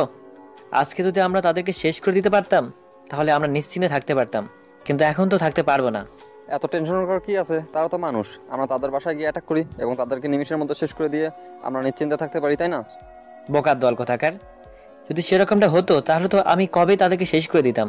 তাদের বাসার ত্রিসীমানের ভিতরে আমাদের প্রবেশ নিষিদ্ধ, সেটা পবিত্র জায়গা, সেখানে অনেক কিছু আছে, আমাদের শত্রু, তাই আমরা সেখানে প্রবেশ করতে পারি না। ওস্তাদ, তাহলে এখন আমরা কি করতে পারি? আমরা আমাদের চিরশত্রুকে কিভাবে নিধন করতে পারি তার একটা উপায় বলে দিন আমাদের। আমরা কি তাহলে আমাদের চিরশত্রুকে কখনো শেষ করতে পারবো না? তাদের হাতে কি আমাদের মৃত্যু হবে? না, কখনোই সম্ভব না। আমি এবং আমার গুরু আমরা শেষ হয়ে যাওয়ার আগেই সেই ছেলেকে আমি শেষ করে দেব। আপনি তো এক্ষুনি বললেন যে ছেলেটা আজকে একটা ভয়ানক শক্তি পেতে চলেছে, তাহলে আমরা তাকে কিভাবে শেষ করব? এত বোকামি কথা বলতে হবে না। আমাদের যে গুরু আছে সে সব কিছু শুনতেছে এবং সব কিছু তার জানা আছে যে আমাদের চিরশত্রুকে কিভাবে শেষ করতে হবে। এখন আমি তার কাছে যাব এবং পরামর্শ নিব, সেই পরামর্শ অনুযায়ী কাজ করতে হবে, আমাদের শক্তি আসবে আজকে রাতে। কি বলেন ওস্তাদ? আমরা এর থেকেও শক্তিশালী হয়ে যাব? কল্পনা করতে পারতেছি না, আপনার কথা কি সত্যি? হ্যাঁ, আমার কথা সত্যি। এখন চলো আমরা আমাদের আস্তানে ফিরে যাই, এখানে থাকা ঠিক হবে না আমাদের জন্য। কখন কোন পাশ থেকে শত্রুরা আক্রমণ করে বলা তো যায় না। আর অল্প কিছুক্ষণ সেখানে থাকলে আমরা আর আজকে জীবনে ফিরে আসতে পারতাম না। আমি তো কোনো কিছুই বুঝতে পারলাম না, সবকিছু আমার মাথার উপর দিয়ে গেল, বুঝলাম না। আজকে রাতের পর থেকে তুমিও বুঝতে পারবে বৌমা। এখন শুধু আজকের রাতটা তোমরা সবাই অপেক্ষা করো। আম্মু, আর এখানে বসে থেকে কি করব? চলেন, রাতে তো কিছু খাইতে হবে, তাই না? রান্না করি, আর ইফতার যেহেতু বানানো আছে তাহলে আর বানাতে হবে না। আচ্ছা বৌমা, তাহলে চলো আমরা রান্না করি। মাহি, তুইও আমাদের সাথে আয়, রান্না করে বসে থাকবি। তোকে আর একা কোথাও ছাড়তেছি না আজকের জন্য, কারণ বলা তো যায় না কখন কি ঘটে যায়। আমাকে নিয়ে এত টেনশন করতে হবে না, আমি নিজেকে কন্ট্রোল করতে পারবো। আর আমি যেহেতু বুঝতে পারি শত্রুরা আমার কাছে আসলে আর সমস্যা হবে না। তাও তুই আমাদের সাথে আয়, বেশি কথা বলবি না, বুঝছিস? আম্মু কথাটা বলতেছে, আপনি গ্রাহ্য করছেন না কিসের জন্য? আপনার সমস্যা আছে বুঝছেন, আম্মু যেটা বলে সেটা শুনলেই তো হয়। তুমি যেভাবে আমাকে বলতেছো মনে হচ্ছে আমি আম্মুর কথা শুনি না, তাই না? আমি সেরকম কোনো কিছু বলিনি, আমি শুধু বলেছি এখন আম্মু যেটা করতে বলেছে কোনো কথা না বলে আম্মুর কথা মতো চলুন, তাহলেই তো হয়। আচ্ছা হইছে, আর কথা শোনাতে হবে না আমাকে। আমি যাচ্ছি রান্নাঘরে, কিন্তু আমি রান্নাঘরে গিয়ে কি করব বুঝতেছি না।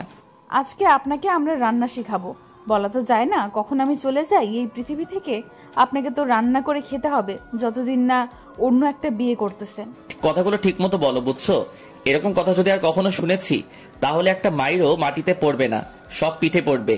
আম্মু দেখছো তোমার ছেলে তোমার সামনে আমাকে কিরকম হুঁশিয়ারি সংকেত দিতেছে। এর আমি বিচার চাই, বিচার চাই, বিচার চাই। সারাদিন সারারাত চিল্লাইয়া চিল্লাইয়া আন্দোলন করলেও কাজ হবে না, কারণ এখন আমরা রান্না করতে যাচ্ছি। আম্মু, আমাদের তামাশা দেখতেছো তুমি? কিছু বলবে না তোমার ছেলেকে? তাহলে কিন্তু আমি রান্না করতে যাব না, বলে দিলাম। আমি তোদের দুজনকে নিয়ে হাঁপিয়ে উঠেছি, কারণ তোরা যে পরিমাণ ঝগড়া করিস আমি বুঝতেছি না আমি মারা যাওয়ার পর তোরা কিভাবে সংসার করে খাবি। আম্মু আর কখনো ভুলেও এই কথা মুখে আনবে না, বলে দিলাম। আম্মু, তুমি যদি আর কোনোদিন এই কথা বলেছো সেদিন আমি এই বাসা ছেড়ে চলে যাব, বলে দিলাম। জন্মগ্রহণ যেহেতু করেছি মরে তো যেতেই হবে, এটাই বাস্তবতা। আল্লাহ তাআলা আমাদের এই বিধানেই সৃষ্টি করেছেন, প্রত্যেক প্রাণীকে মৃত্যুর স্বাদ গ্রহণ করতেই হবে। হ্যাঁ মা, আমিও সেটা জানি, কিন্তু তুমি এই কথা কখনো মুখে তুলবা না। আল্লাহ তাআলা যেদিন তোমার হায়াত শেষ রেখেছে তার আগ মুহূর্ত পর্যন্ত তুমি এই কথা মুখে তুলবা না। আমিও ওনার সাথে একমত, কারণ আপনি ছাড়া এই পরিবারটা একদম শূন্য হয়ে যাবে। আর আমরা কার সাথে এত গল্প করব? আমাদের কষ্ট দিতে কি আপনার ভালো লাগে? আর কখনোই এরকম কথা মুখে আনবেন না। হয়েছে আমার লক্ষ্মী ছেলে, লক্ষ্মী মেয়ে, আমি আর কখনো এই কথা মুখে তুলবো না। আর আমি চাই না আমার কথায় আমার ছেলে আর আমার মেয়েটা কষ্ট পাক। এই তো আমাদের লক্ষ্মী আম্মু, তুমি ছাড়া এই পৃথিবী আমার কাছে একদম অন্ধকার। তুমি ছাড়া আমি এই পৃথিবীর আলো দেখতে পেতাম না। তুমি আমার জন্মদাত্রী মা, তুমি ছাড়া আমি একদম নিঃস্ব। হ্যাঁ, একদম ঠিক বলেছ। যদি মা জাতি না থাকতো তাহলে আমাদের মতো সন্তান জাতি কখনোই ভূমিষ্ঠ হতে পারতো না। আচ্ছা হয়েছে, এবার চলো রাতের জন্য কিছু স্পেশাল রান্না করি। আজকে চিকেন, তার সাথে পোলাও। আর কি কি রান্না করা যায়? তাতে চলবে আম্মু, আর কিচ্ছু লাগবে না। এখন তাড়াতাড়ি চলো, আজকে আমাকে তোমরা রান্না শিখাবে, আমি রান্না শিখতে চাই। আম্মু, এবার প্রমাণ পেলেন তো আমি মারা যাওয়ার পর আপনার ছেলে অন্য একটা বিয়ে করে আনবে? আম্মু, তোমার বৌমাকে সাবধান হতে বলো। যদি সে আরেকবার এই কথা মুখ দিয়ে উচ্চারণ করেছে তাহলে আমি কিন্তু সত্যি সত্যি তাকে ধরে পিটাবো। আরে বৌমা, এরকম করতেছো কিসের জন্য? দেখতেই তো পাচ্ছ ছেলেটা কষ্ট পাচ্ছে, তারপরে তাকে কষ্ট দেওয়া কি উচিত হচ্ছে তোমার? ওকে আম্মু, আর বলবো না। এখন চলুন তো রান্না করে গিয়ে। কি মজা হবে, 3 জন মিলে রান্না করব আজকে। আমরা কিন্তু 3 জন থাকতে চাচ্ছি না, আমাদের পরিবারের কিন্তু সদস্য বাড়াতে হবে, তাই না? সদস্য বাড়াবো কি করে? আমরা আবার কোথা থেকে সদস্য নিয়ে আসবো শুনি? গাধার মতো কথা না বলে কিছু প্রধান চেষ্টা করো। মাথায় তো শুধু গোবর ছাড়া অন্য কিছু নেই মনে হয়। আরে আম্মু, তুমি এই সামান্য কথাতে আমাকে গাধা বানিয়ে দিলে। আমি বললাম সদস্য কোথা থেকে আনবো আমরা। আপনি চুপ করবেন? একদম চুপ মেরে থাকেন, কোনো কথা হচ্ছে না। এখন আমি রান্না করব, পরে দেখা যাবে। তুমিও তাহলে বুঝতে পেরেছো, শুধু আমি বুঝতে পারলাম না। দূর, ভালো লাগে না। এত কম বুঝি কেন আমি? আমি আর কতকাল এরকম একা বুড়ো মানুষটা ঘরে বন্দি থাকবো? আমারও তো খেলার সঙ্গী হিসেবে একজন পোতা পুতনি চাই। ও আচ্ছা, তাহলে এই ব্যাপার। সমস্যা নাই, এনে দেব। পরক্ষণে আম্মুর কথাটা বুঝতে পেরে জিভে কামড় দিয়ে বসলাম। আম্মু তাহলে এই কথাটা মিন করেছিল, আর আমি গাধার মতো না বুঝে আম্মুকে প্রশ্ন করে যাচ্ছি। আমি দীপার দিকে তাকিয়ে দেখি সে লজ্জায় লাল হয়ে নিচের দিকে তাকিয়ে আছে। আমি তো আম্মুর দিকে তাকাতে পারতেছি না, তাও আর চোখে তাকিয়ে দেখি আম্মু মিটমিট করে হাসতেছে। আম্মু চলুন তো রান্না করি, সন্ধ্যা হয়ে যাচ্ছে, ইফতারের সময় হয়ে আসবে একটু পর। দীপা লাজুক সুরে আম্মুকে কথাটা বলে রান্নাঘরের ভেতরে চলে গেল। আম্মু ও দীপার পেছনে পেছনে চলে গেল। আমিও কিছুক্ষণ সেখানে দাঁড়িয়ে থেকে তারপর রান্নাঘরে প্রবেশ করলাম।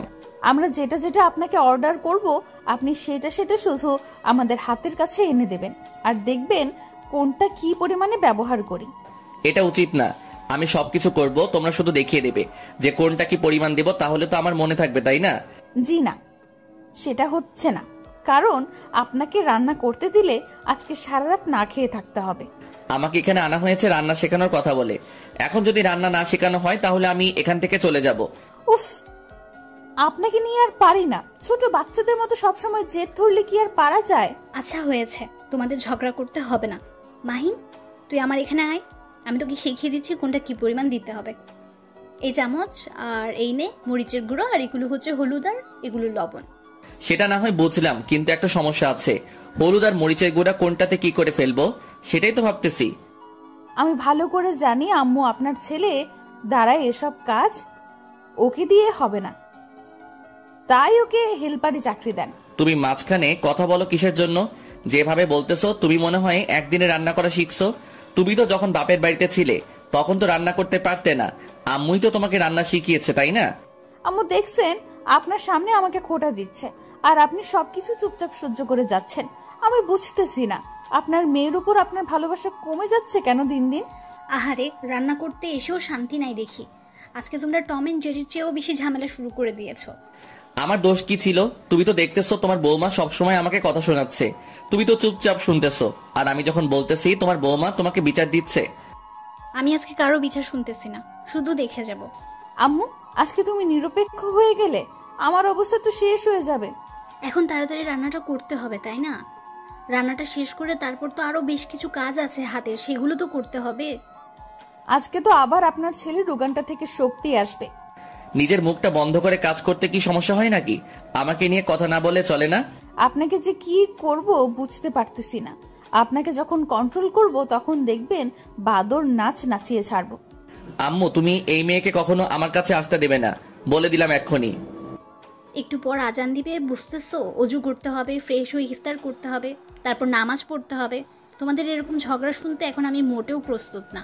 আমি দেখলাম আম্মু কেমন জানি আজকে বিরক্ত বোধ করতেছে। আমি দীপাকে ইশারা করে অনুনয় বিনয় করতে লাগলাম সে যেন আর কোনো কথা না বলে যেটা আমার গায়ে লাগে।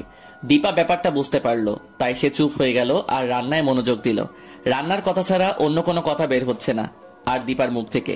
সেটা দেখে আম্মু আমাদের দুজনের দিকে বারবার তাকাচ্ছে আর কিছু বলতেছে না। আমার কথায় মন খারাপ করলে নাকি তোমরা দুজন? আম্মু, তুমি তো জানো আমার মন খারাপ হয় না, তারপরও এ কথা বলতেছো তুমি? আমাদের মন খারাপ হবে কিসের জন্য? আমরা তো স্বাভাবিক আছি। তুমি কাজ করতেছো, কাজ করো, আমি দেখে যাই। দেখে যাই মানে? এতক্ষণ থেকে রান্নায় মনোযোগ দিলে তো এতক্ষণে রান্নাটা প্রায় শিখেই ফেলতি। আজকে যেটুকু শিখাইছো সেটাই অনেকদিন, আরেকদিন বাকিটুকু শিখে নেব, সেটাই যাবে, আর সমস্যা হবে না। তাহলে তো ভালো, বাকিটা আরেকদিন শিখে নিবি। আজকে যেটা শিখে নিলি সেটা আবার ভুলে যাস না যেন। কাকে কি বলতেছো আম্মু? একটা অলস মানুষ কি কখনো এসব মনে রাখবে? এই তোমাকে কি বলেছি, চুপচাপ তোমার কাজ তুমি করো। তারপরও এরকম করতেছো কেন আমার সাথে? আমি কি আপনাকে উদ্দেশ্য করে বলছি নাকি? আমি তো আমার মুখ দিয়ে কথাটা বললাম। যেহেতু আপনার গায়ে লেগেছে তার মানে আপনি সত্যি সত্যিই অলস। তোমাকে উচিত শিক্ষা না দিলে তুমি ঠিক হবে না, সেটা আমি ভালো করেই জানি। আচ্ছা তাহলে তোমরা ঝগড়া করো, আমি একটু বাইরে থেকে আসি। কথাটা বলে আম্মু সেখান থেকে বেরিয়ে গেল। আমি দীপার কাছে চলে আসলাম আর দীপাকে পিছন থেকে জড়িয়ে ধরলাম খুব শক্ত করে। এসব কি অভদ্রতামি করতেছেন? আম্মু চলে আসবে যে কোনো সময়। ছাড়েন বলতেছি, ছাড়েন। এরপর থেকে যদি তুমি আমার সাথে আর একবার নিজে থেকে ঝগড়া করতে এসেছো তাহলে তোমাকে যে কি করব সেটা পরে দেখা যাবে। আপনি আমার কচু করবেন, কচু কচু। ভাগেন এখান থেকে, আম্মু চলে এসেছে। আম্মুর কথা শুনে আমি দীপাকে ছেড়ে দিয়ে দৌড়ে অন্য সাইডে চলে আসলাম। আশেপাশে তাকিয়ে দেখলাম আম্মু এখনো আসেনি, তাই আমি দীপার কাছে আবার যেতে লাগলাম। আমাকে তো ভালোই বোকা বানাতে পারো মিথ্যা কথা বলে। মিথ্যা কথা বলতেছো রোজা ধরে, এটা কিন্তু ঠিক না। আপনি যখন তখন আমাকে জড়িয়ে ধরবেন, যদি আম্মু দেখে ফেলে তখন তো আমার একটা লজ্জার ব্যাপার আছে। এমনিতেই তখন আম্মুকে কি একটা লজ্জায় ফেলে দিয়েছিল বোকার মতো আপনার প্রশ্ন করার জন্য। আর এখন এসব কি করতেছে? সবসময় কি এসব করার সময় নাকি? আমি তো আর পরকিয়া করতেছি না, আমি তো বিয়ে করা বউকে জড়িয়ে ধরে আছি। আম্মু দেখবে, দেখে চলে যাবে। একটু লজ্জা লজ্জা ভাব নিয়ে বা আমাদের লজ্জা দিয়ে ভিতরে চলে আসবে, সেটা কোনো ব্যাপার হইলো? আম্মু তো অন্য কেউ তো না। আমি অনেক নির্লজ্জ মানুষ দেখেছি, অনেক বেহায় মানুষ দেখেছি, কিন্তু আপনার মতো নির্লজ্জ বেহায় মানুষ আজকে প্রথম দেখতেছি। প্রতিটা বউয়ের কাছে প্রতিটা স্বামীর নির্লজ্জ হয়, না হলে এত ভালোবাসা পাবে কোথা থেকে বউরা? অনেক হয়েছে চাপাবাজি করা, চাপাবাজি করতে হবে না। এখন আমার হাতের কাজগুলো করতে দেন, না হলে কিন্তু এই যে গরম খুন্তি সেকে দেব। এখনো তোমরা দুজন ঝগড়া করতেছো? আচ্ছা রান্নাটা কি শেষ হয়েছে নাকি ঝগড়া করতেছো দুজনে? আমি কিন্তু রান্না করতেছিলাম, আপনার সালাম কা দুসরা করতেছিলাম। আপনার ছেলেকে বাইরে পাঠিয়ে দেন, আমি রান্নাটা শেষ করতে পারবো তাহলে তাড়াতাড়ি। সত্যি আম্মু, আমি বাইরে চলে যাব এক্ষুনি। তোকে রুমে যেতে হবে না, তুই আমার কাছে আয়, আমি কি কি রান্না করি সেগুলো শেখার চেষ্টা কর। ভবিষ্যতে কাজে লাগবে যখন বৌমা প্রেগনেন্ট হবে। আর আমি যখন না থাকি বলা তো যায় না ভবিষ্যতের কথা। আম্মু এখন কিন্তু আমি সত্যি সত্যি এখান থেকে চলে যাব, তোমাকে বলছি না এসব কথা বলো না। তারপর তুমি এসব কথা বলো কিসের জন্য? আম্মু, আপনি কি সত্যি সবসময় আমাদের কষ্ট দেওয়ার জন্য কথা বলেন? এসব কি বলতেছেন বারবার? আমাদের কষ্ট হয় না বুঝি? আচ্ছা হয়েছে, আর বলবো না, আমার মনে ছিল না, এবার কানে ধরতেছি, আর বলবো না। আম্মু আছে, তোমাকে আর কানে ধরতে হবে না। তুমি কানে ধরা মানে আমাদের লজ্জায় ফেলে দেওয়া। আচ্ছা রান্না প্রায় শেষ, এবার যা রুমে গিয়ে ফ্রেশ হয়ে আয় তাড়াতাড়ি। আমিও যাই তাহলে। উনি তো আবার একা, যদি যায় রুমে তাহলে যদি কোনো সমস্যা হয় আমি ওর সাথে যাই। আচ্ছা তোমার যদি রান্না শেষ হয়ে থাকে তাহলে তুমিও মাহিনীর সাথে যাও। আমার অল্প একটু কাজ আছে, 2 মিনিট লাগবে, আমি শেষ করে তারপর সবকিছু নিয়ে বেরিয়ে আসতেছি। তোমরা দুজন ফ্রেশ হয়ে আসো। তারপর আমি আর দীপা দুজনে রান্নাঘর থেকে বেরিয়ে আমাদের রুমে চলে আসলাম। আমি রুমে এসে বিছানায় বসে পড়লাম। অনেকক্ষণ দাঁড়িয়েছিলাম, কোমরটা কেমন জানি ব্যথা হয়ে গেছে, তাই বসে পড়লাম। দেখি দীপা আমার দিকে রাগী লোক নিয়ে তাকিয়ে আছে। বুঝলাম না এত প্যারা দিলে কি ভালো লাগে। এই জন্য মনে হয় মনীষীরা বলেছেন বিয়ে করার আগে 10 বার ভাবা উচিত। আমরা এখনকার ছেলেগুলো তো বিয়ে করার জন্য পাগল হয়ে যাই। ভাইরে ভাই, বিয়ের পর যে কি একটা প্যারা সেটা বিয়ে করার পর বুঝতে পারবো। এখন বললে হয়তো বলবা যে আমি খারাপ। প্রথম প্রথম অনেক মজা পাবা, শ্বশুর বাড়ি যাবা, নতুন নতুন শালি, তাদের সাথে আড্ডা দিব, তারপর এখানে ওইখানে যাওয়া, সবকিছু মিলে অনেক মজায় থাকবা। কিন্তু যখন সংসারটা শুরু করবা তখন বুঝবা যে মাসের কয়দিন যায় আর কিভাবে যায়, আর বউয়ের প্যারা কত প্রকার। একা একাই বিড়বিড় করছেন, শুনি আমাকে কিছু না বলে। আমি আমার পাঠকদের উদ্দেশ্যে কিছু কথা বললাম, তাদেরকে একটু উপদেশ দিলাম। তোমাকে শুনতে হবে না এসব কথা, এসব কথা তোমাকে শোনা যাবে না। কি এমন গোপন কথা বললেন তাদের যে আমাকে বলা যাবে না? বুঝলাম না, এত গোপন কথা থাকতে পারে আপনার, তাও আবার পাঠকদের সাথে? আম্মু রান্নাঘরে একা, তাড়াতাড়ি ফ্রেশ হয়ে আসো, তারপর আমি ফ্রেশ হব। ও তাই তো, আমার মনে ছিল না। আপনার অবস্থা দেখে তো আমি ভেবেছিলাম যে আপনাকে এখন পিটাতে হবে, না হলে আপনি তো আবার বিছানা থেকে উঠবেন না। আচ্ছা, তুমি দিন দিন এরকম হয়ে যাচ্ছ কিসের জন্য আমি বুঝতেছি না। তুমি আগে আমাকে অনেক সম্মান করতে, কিন্তু এখন তো সম্মান তো দূরের কথা, সবসময় পিটানোর জন্য প্রস্তুত থাকো। স্বামীকে মাঝে মাঝে শাসন করা লাগে, শোষণ করা লাগে, বুঝছেন? আবার আদরও করা লাগে, সম্মান দেওয়া লাগে, সবকিছু মিলিয়ে ভালোবাসাটা পরিপূর্ণতা পায়। আমাকে আদর করা তো দূরের কথা, সবসময় তো পিটানোর জন্য তুমি প্রস্তুত থাকো। আমি ইদানিং লক্ষ্য করতেছি তো, এটা কিন্তু ভালো স্বভাব না। আচ্ছা হয়েছে, আমার ভুল হয়েছে, আমায় মাফ করে দিবেন। এখন আমি ফ্রেশ হতে যাচ্ছি, আপনার কথা শুনতে চাচ্ছি না। আর নামাজ পড়তে হবে, ইফতার করতে হবে। আচ্ছা যাও, এমনিতে আজকে রাতে যে কি হতে চলেছে সেটা নিজেও জানি না, কেন যে আমাদের জীবনে এরকম একটা কালো অধ্যায় রয়ে গেছে, এখন খুব টেনশন হচ্ছে। এসব নিয়ে টেনশন করতে হবে না, আল্লাহ তাআলা আমাদের কপালে যেটা লিখে রেখেছেন সেটাই হবে, এর থেকে বেশি কিছু হবে না বা কম হবে না। আল্লাহ ভরসা, আল্লাহ যেটা করবে মঙ্গলের জন্য করবে, অমঙ্গলের জন্য কখনো আল্লাহ কোনো কিছু করবে না বান্দার জন্য। কখনো নিরাশ হবেন না, আল্লাহর উপর সবসময় ভরসা রাখবেন, দেখবেন সে সব কিছুতে সফলতা আসবেই ইনশাল্লাহ। ধৈর্যের ফল সবসময় মিষ্টি হয়, বাস্তবতা এটাই। আর তুমি যতই ধৈর্য ধরবে আল্লাহ তাআলা তোমার উপর ততই সন্তুষ্ট হবে। আল্লাহ তাআলা সব বিপদ থেকে আমাদের মুক্ত করবে ইনশাআল্লাহ। আল্লাহ তাআলার উপর আমাদের পূর্ণাঙ্গ ভরসা আছে। আজকে আম্মু একা একা কত কষ্ট করতেছে, তখন কি একটা ভয় পেয়েছিল? আর এখন একা একা কষ্ট করতেছে, আর আমার রুমে এসে গল্প করতেছি, এটা ঠিক না। আম্মুকে কষ্ট দিচ্ছি আমরা। আচ্ছা চলেন তাহলে দুজন একসাথে ওযু করে আম্মুর কাছে চলে যাই, তখন আম্মুর ভালো লাগবে। তারপর আমি আর উনি দুজনে একসাথে ওযু করলাম, ওযু করে রুম হয়ে রান্নাঘরে উকি মারলাম। উকি মেরে দেখি আম্মু এখনো নেই, তাই ওনার রুমে উকি মারলাম। উকি মেরে দেখি উনি রুম থেকে বেরিয়ে আসতেছে।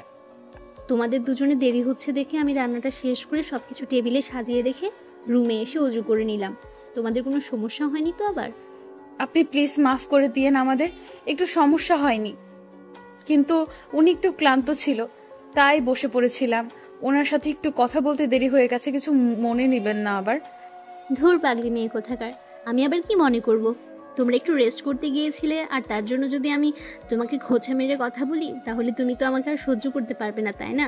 আম্মু সত্যি বলতেছি, আর কখনো এরকম হবে না, তাও আমার উপর মন ভারী করে থাকবেন না। পাগল মেয়ে কোথাকার, চলো আজান দেওয়ার সময় হয়ে এসেছে, আর 1 থেকে 2 মিনিটের মধ্যে আজান দেবে, আমরা গিয়ে তার সামনে বসে পড়ি। তারপর আম্মু আমি দুজনেই একসাথে রুম থেকে বেরিয়ে আসলাম। এসে দেখি উনি ইফতার সামনে নিয়ে বসে আছে, আমরাও সেখানে গিয়ে বসে পড়লাম। আমি আর আম্মু একসাথে বসে পড়লাম কারণের অন্য সাইডে।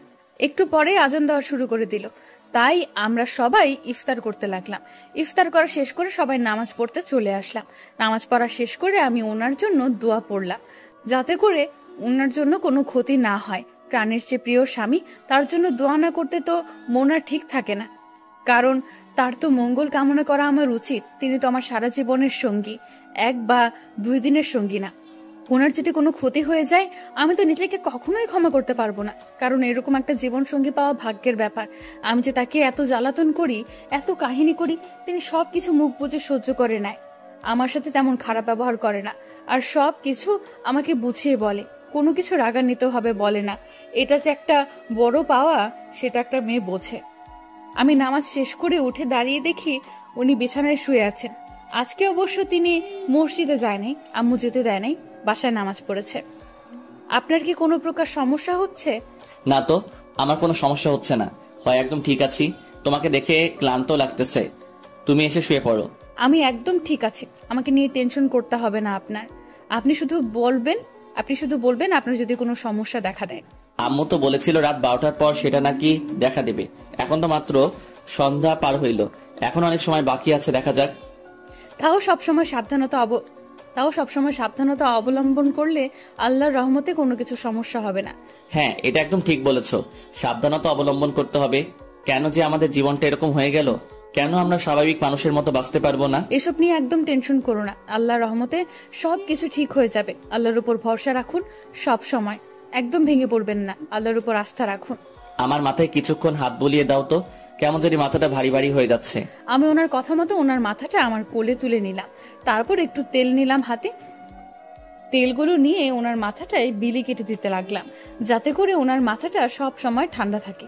হে আল্লাহ, আমাদের এই বিপদ থেকে উদ্ধার করুন, আর আমাদের সুস্থ স্বাভাবিক মানুষের মতো জীবন যাপন করার তৌফিক দান করুন।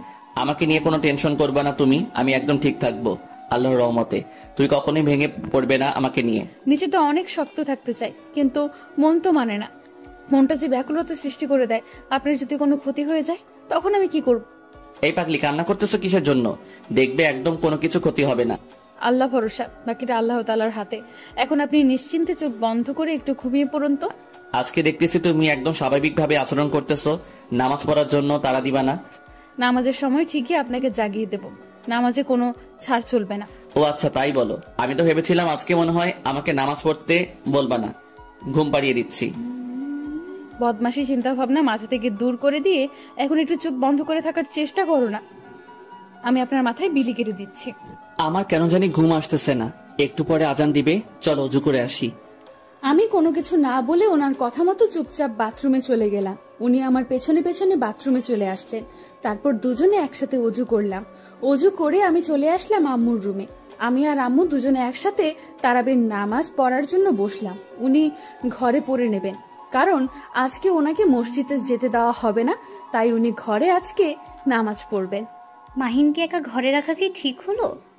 আপনি একদম টেনশন করবেন না, দেখবেন যে সব কিছু ঠিকঠাক থাকবে, কোনো সমস্যা হবে না। চলুন তো, নামাজের সময় হয়ে এসেছে, নামাজ তাড়াতাড়ি পড়ে নেই আজকে।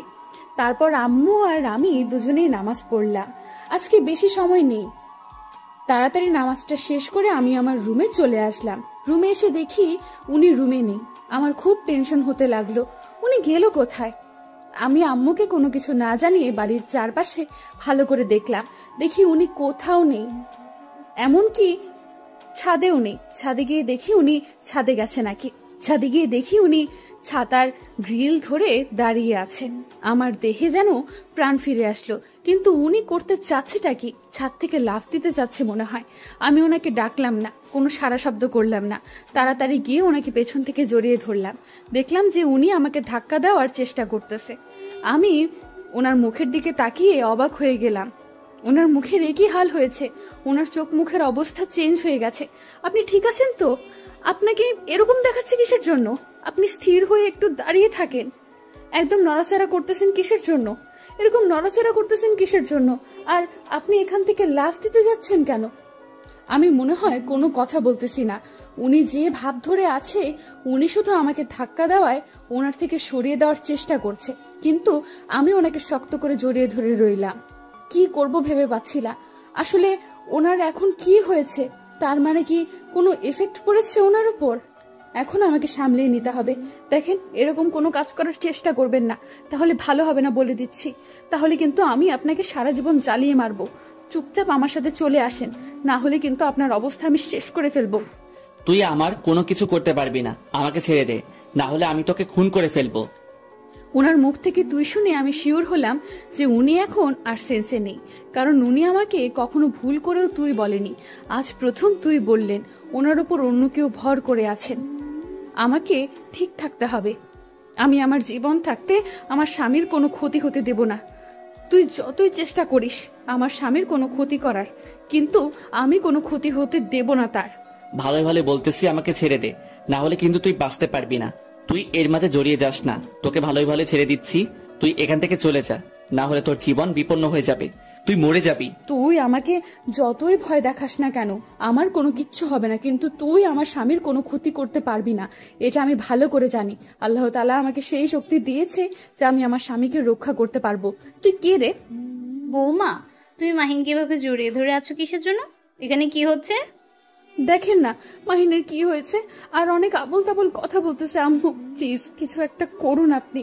তারপর আম্মু জানি কি কি করতে লাগলো, আর উনি দেখতেছে আস্তে আস্তে দুর্বল হয়ে পড়তেছে। তার মানে আম্মু এর প্রতিকার জানে, তাই আম্মু ওনাকে একটা শুকিয়ে দিলেন, আর উনি সাথে সাথে অজ্ঞান হয়ে মাটিতে লুটিয়ে পড়লো। আমি ওনাকে জড়িয়ে ধরে রইলাম। আম্মুকে দেখলাম সে নিচে চলে গেল। বুঝলাম না আসলে এটা কি, আসলে এটা কি ওনার ছোট থেকে নাকি আজকে প্রথম, বুঝতেছি না তো। বেশ কিছুক্ষণ পর আম্মু পানি নিয়ে চলে আসলো। উপরে এসে ওনার উপরে পানি মারলো। কিছুক্ষণ পর ওনার জ্ঞান ফিরে আসলো, আর উনি ওনার এই অবস্থা দেখে কিছুটা অবাক হয়ে গেল। আমি এখানে কেন আর কিভাবে আসলাম? আমার কি হাল করেছো তোমরা? চুপ থাকেন। আমরা আপনার এই হাল করব কিসের জন্য? আপনি নিজেই এর জন্য দায়ী। চালের নিচে চলেন, এখানে থাকা যাবে না। আমার হয়েছেটা কি বলবা তো? এরকম ঝাড়ি মারতেছো কিসের জন্য শুনি? তোমাদের ঝগড়া আর যে কতকাল শুনতে হবে আমাকে। এখন নিচে আয়, তারপর তোদের ঝগড়া শুনবো। এখন নিচে আয়। তারপর আম্মু রাগান্বিত স্বরে বলে নিচে চলে গেল। আমরা আম্মুর পেছনে পেছনে নিচে চলে আসলাম। আরেক মুহূর্ত সেখানে দেরি করলাম না, কিন্তু এসে দেখলাম আম্মু মুখ গম্ভীর করে এখানে বসে রইল। আমরা দুজন আম্মুর পাশে গিয়ে বসে পড়লাম, দেখি আম্মুর রাগ ভাঙাতে পারি কিনা। আসলে আম্মু সরি, আমার আর এরকম হবে না। আমি আর তোমার বৌমার সাথে, তোমার লক্ষ্মী মেয়ের সাথে আর কখনো ঝগড়া করব না। আম্মু, আমি আর ঝগড়া করতে পারবো না, প্লিজ ক্ষমা করে দাও। এরকম মুখ গোমরা করে থাকবেন না, না হলে আমাদের ভালো লাগে না। আমার খেলার সঙ্গী দরকার। তোমরা আমাকে কবে আমার খেলার সঙ্গী এনে দেবে তাই বলো। আমি এই বিষয়ে কিচ্ছু জানি না, আপনার ছেলে সবকিছু জানে। আমাকে এই বিষয়ে পাঠিয়ে দিবেন না আম্মু। এখন আমি আপনি হয়ে গেলাম, তাই না? এখন আপনি হয়ে গেলাম। সরি আম্মু, মুখ দিয়ে ভুল করে বের করে ফেলেছি, আর কখনো এরকম হবে না। আর কোনোদিন যদি এই কথা শুনতেছি তাহলে কিন্তু আমি আরো রাগ করব। এখন আমাকে আমার সঙ্গী কখন এনে দেবে সেটা বলো। আম্মু কয়েকটা দিন ধৈর্য ধরো। এত তাড়াতাড়ি কিভাবে কিনে এনে দেবো? ওয়েট। ছাগল কোথাকার, আমি কি তোর কাছে পুতুল চেয়েছি নাকি যে তুই আমাকে কিনে এনে দিবি? আমি তোদের বাচ্চার কথা বলতেছি। আম্মু এটা তো এত তাড়াতাড়ি এনে দেওয়া সম্ভব নয়। একটা বছর ওয়েট করতে হবে। তুমি একটা বছর ওয়েট করো, এর মাঝে হয়ে যাবে। 1 বছর ধরে তো অপেক্ষা করলাম, তাই না? আর কতদিন অপেক্ষা করতে হবে আমাকে সেটা বল। তোমার বৌমা তো ছোট বাচ্চা, এখন কি তার সন্তান লালন পালন করার বয়স হয়েছে? খবরদার কখনো আমাকে ভুল করেও ছোট বাচ্চা বলবেন না। নিজে পারে না, অন্যের উপর দোষ চাপিয়ে দেয়। চুপ থাকো তো, বেশি বকবক করিও না। চুপচাপ শুয়ে থাকো, একটা কথা বলবা না। আমি এখানে বসে আছি সোফার উপর, বিছানার উপর বসে না যে শুয়ে পড়বো। হয়েছে, আমার আর বোঝাতে হবে না। এখন নিজেই চুপচাপ এখানে বসে থাকার। আমার সাথে কথা বলতে হবে না। যাও, কথা আছে আমার সাথে বলো, আমার সাথে কথা বলতে হবে না। এখন আমাকে ঝাড়ি মারতেছেন? আমি না হলে তো একটু আগে মরে যেতেন। এখন আমি জীবন বাঁচালাম, কোথায় ধন্যবাদ দেবেন তা না করে এখন দিচ্ছে ঝাড়ি। দেখো আম্মু, আমাকে কিন্তু এভাবে খোঁটা মারলে আমি একদিন এই বাসা থেকে চলে যাব, আর কখনোই বাসায় ফিরে আসবো না, মনে রাখো। রাত 12টা বাজতে আর 5 মিনিট বাকি আছে। এখন তোমরা দুজন তোমাদের মুখটা বন্ধ রেখে চুপচাপ শুধু অপেক্ষা করো। আম্মু, তোমাকে একদম টেনশন করতে হবে না, তুমি নিশ্চিন্তে থাকো, কিচ্ছু হবে না। চুপ থাকো তো, এখন কথা শুনতে ইচ্ছা করতেছে না। প্লিজ কেউ আমার কথা কিছু মনে করবা না। দুজনে এখন চুপ থাকো। আমি শুধু ভাবতে চাচ্ছি, আর কিছু না। আম্মুর কথা শুনে আমরা চুপ হয়ে গেলাম। শুধু আমাদের ইশারায় ঝগড়া হচ্ছে, মুখ দিয়ে কোনো কথা হচ্ছে না, কিন্তু আমাদের ঝগড়া ঠিকই চলতেছে। উনি আমাকে ভেঙচি কাটতে আসে, আমি ওনাকে বেশি কাটতেছি। উনি আমাকে ইশারা করে দিচ্ছে, আমিও ওনাকে ইশারায় উল্লু দিচ্ছি।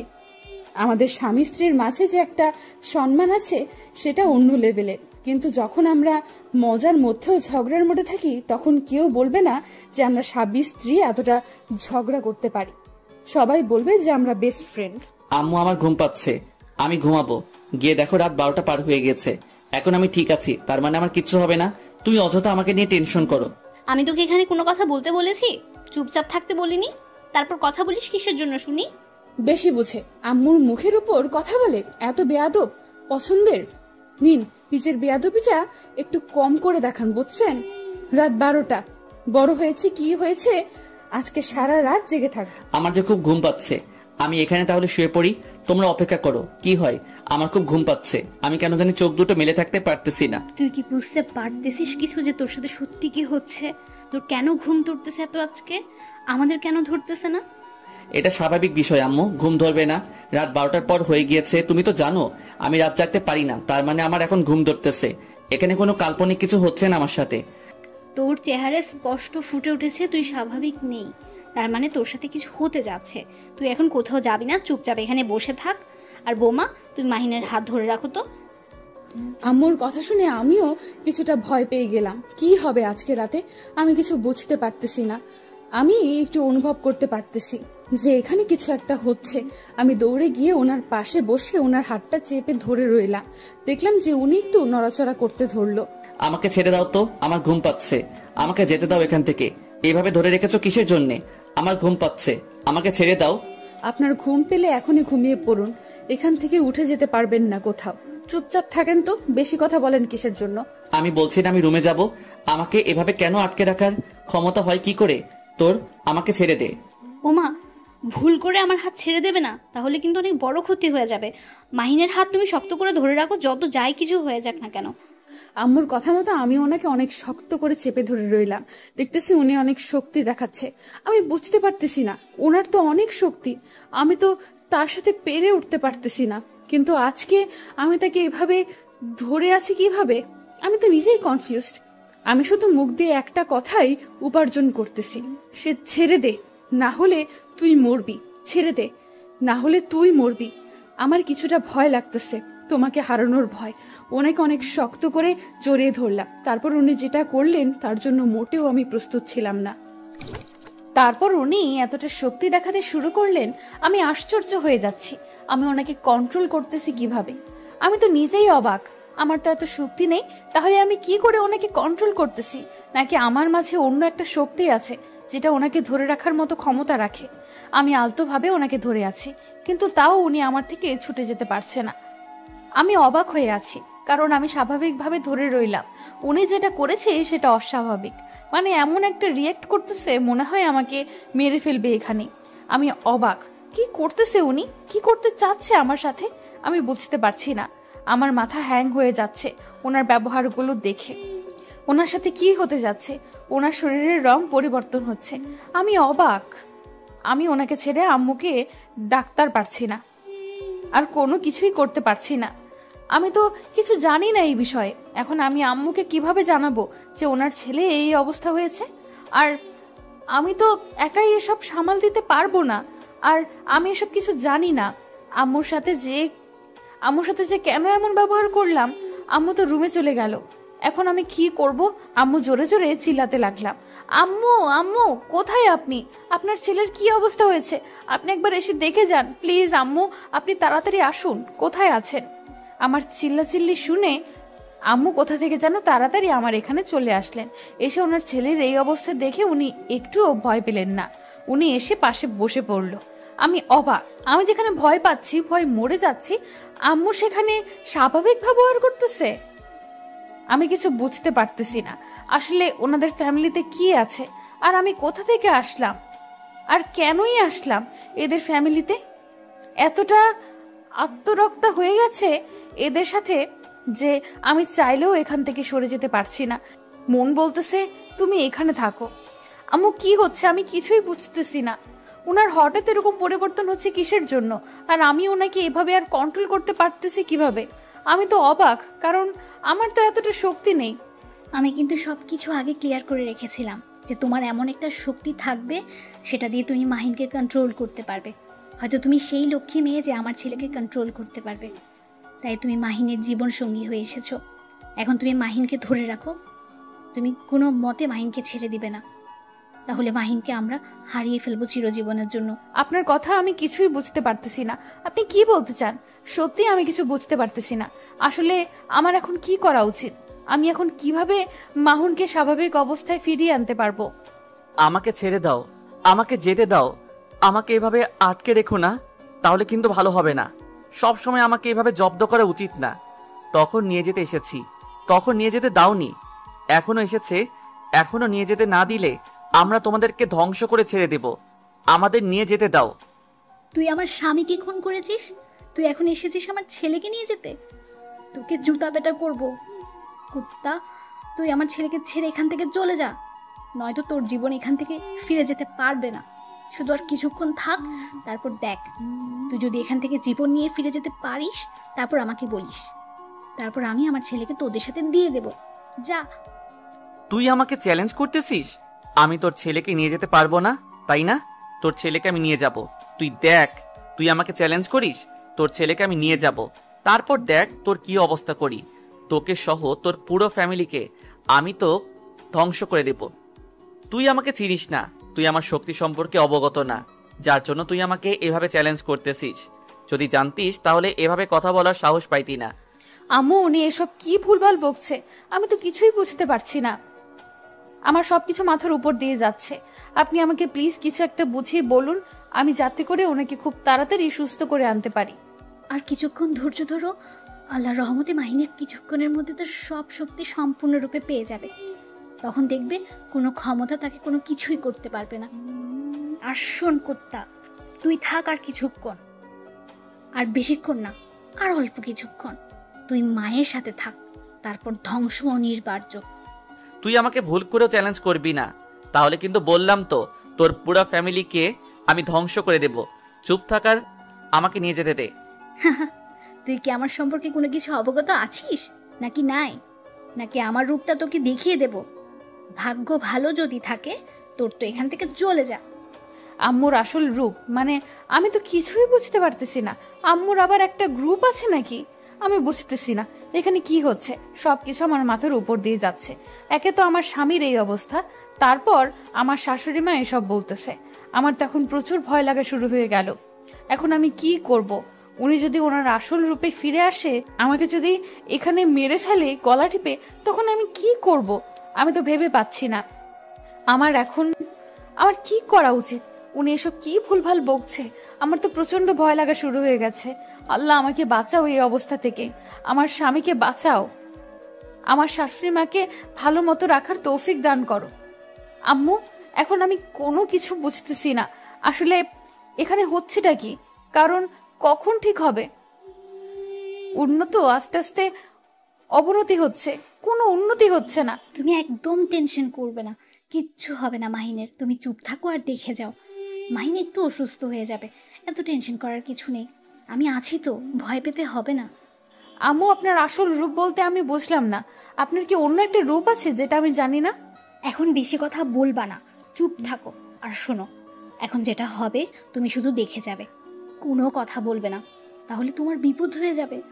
তুমি চুপচাপ শুধু দেখে যাবে আর মাহিনকে ধরে রাখবে, কারণ আমি এখন চলে যাব। তুমি চুপচাপ থাকো আর মাহিনকে শক্ত করে ধরে রাখো, আর অল্প কিছুক্ষণের মধ্যেই চলে আসবো। এখন অবস্থা খুবই ভয়াবহ। এখন যদি আমি লড়াই করতে না যাই তাহলে আমরা আটকে রাখতে পারবো না মাহিনকে, নিয়ে যাবে তারা। কথা বলেই আম্মু একটা রূপ ধারণ করলো, যেটা দেখে আমি ভয়ে অজ্ঞান হওয়ার অবস্থা।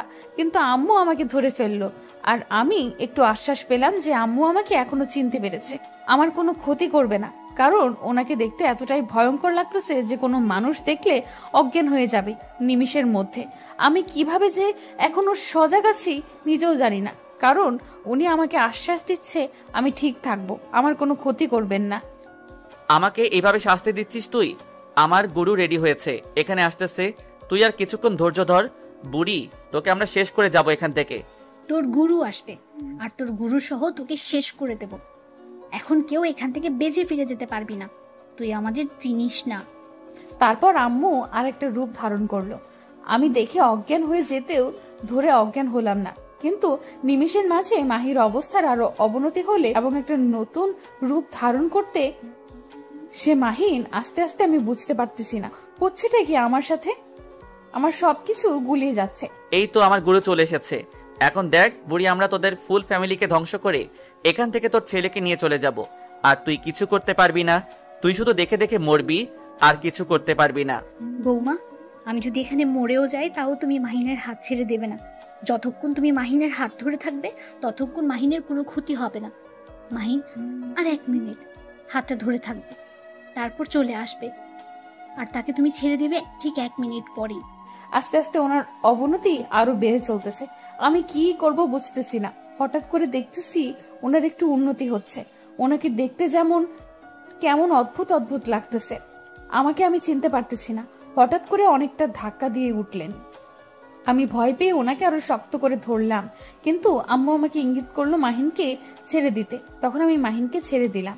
তারপর যা শুরু হয়ে গেল বাসার ভেতর, মনে হচ্ছে যে এখানে বিশ্বযুদ্ধ শুরু হয়েছে। পুরো বাসাটা কাঁপাকাঁপি শুরু করে দিল, কিন্তু কোনো কাজ হচ্ছে না। বুঝলাম না বিষয়টা। আমরা আবার ফিরে আসব।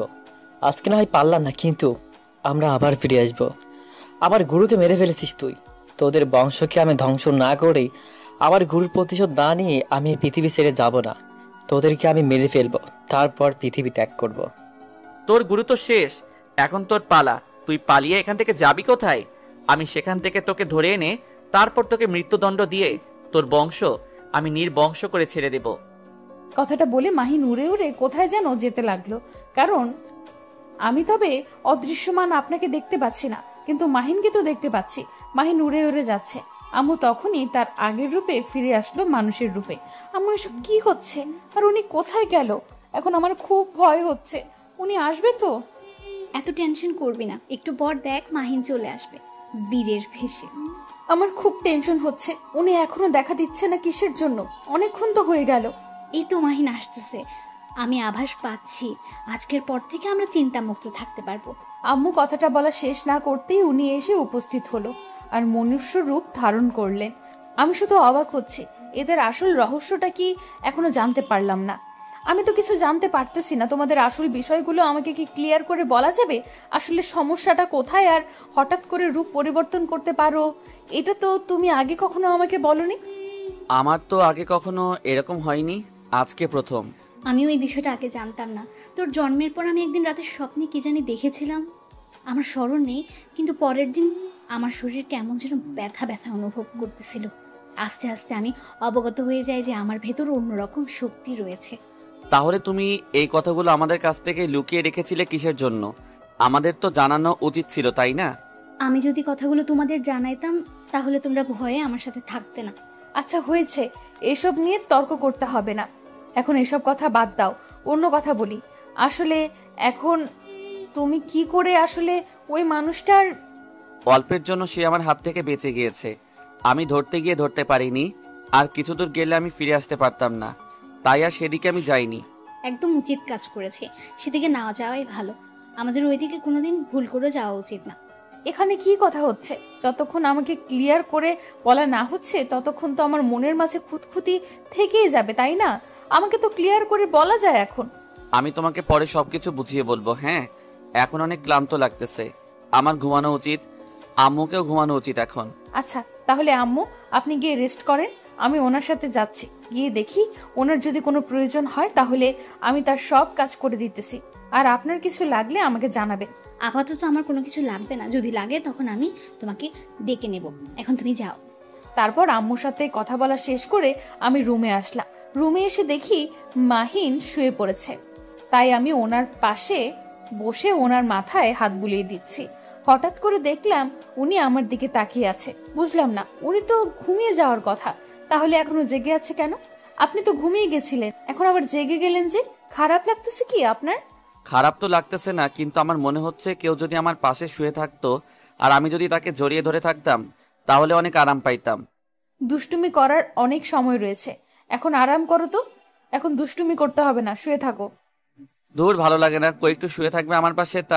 তা না, উনি উল্টা চাপাবাজি করতেছে। আচ্ছা থাকো, শুয়ে থাকতে হবে না তোমার। তুমি সব সময় আমাকে ইমোশনালি ব্ল্যাকমেল করো কিসের জন্য? এই নাও, শুয়ে পড়েছি, জড়িয়ে ধরো।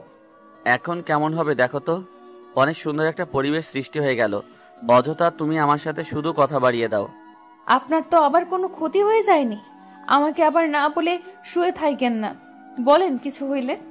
আল্লাহর রহমতে আমার কোনো ক্ষতি হয়নি, আর আমি তাদেরকে ধ্বংস করে এসেছি, কিন্তু একজনকে ধ্বংস করতে পারিনি। তাদের রাজ্যে চলে গিয়েছে, আর আমার সেখানে প্রবেশ করা নিষেধ। যাই হোক, এখন অনেকটা তাহলে চিন্তা মুক্ত হয়ে গেলাম।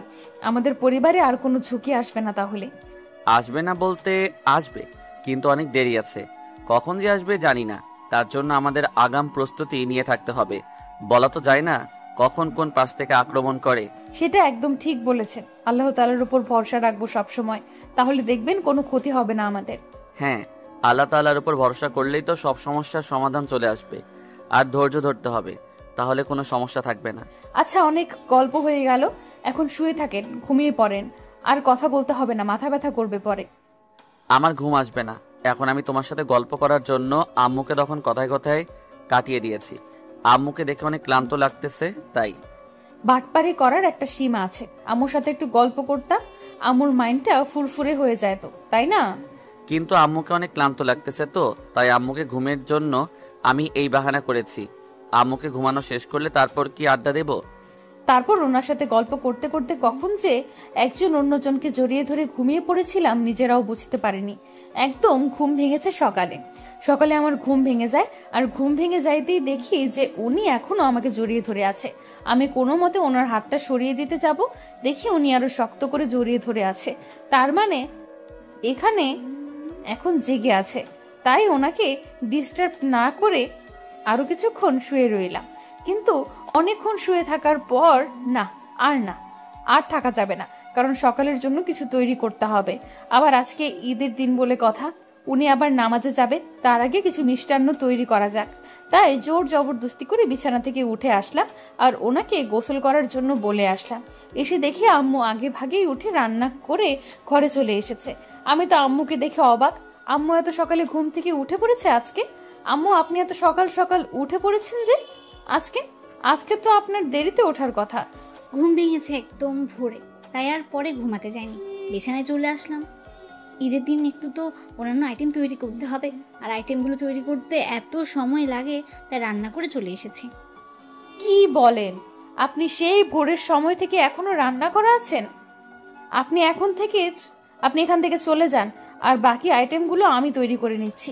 আমি চলে যাব না, তুমি আমার সাথে যোগ দাও। দুজন তাড়াতাড়ি রান্নাগুলো শেষ করে তারপর বাইরে গিয়ে একটু ঘোরাফেরা করে আসবো আজকে মুক্ত বাতাসে।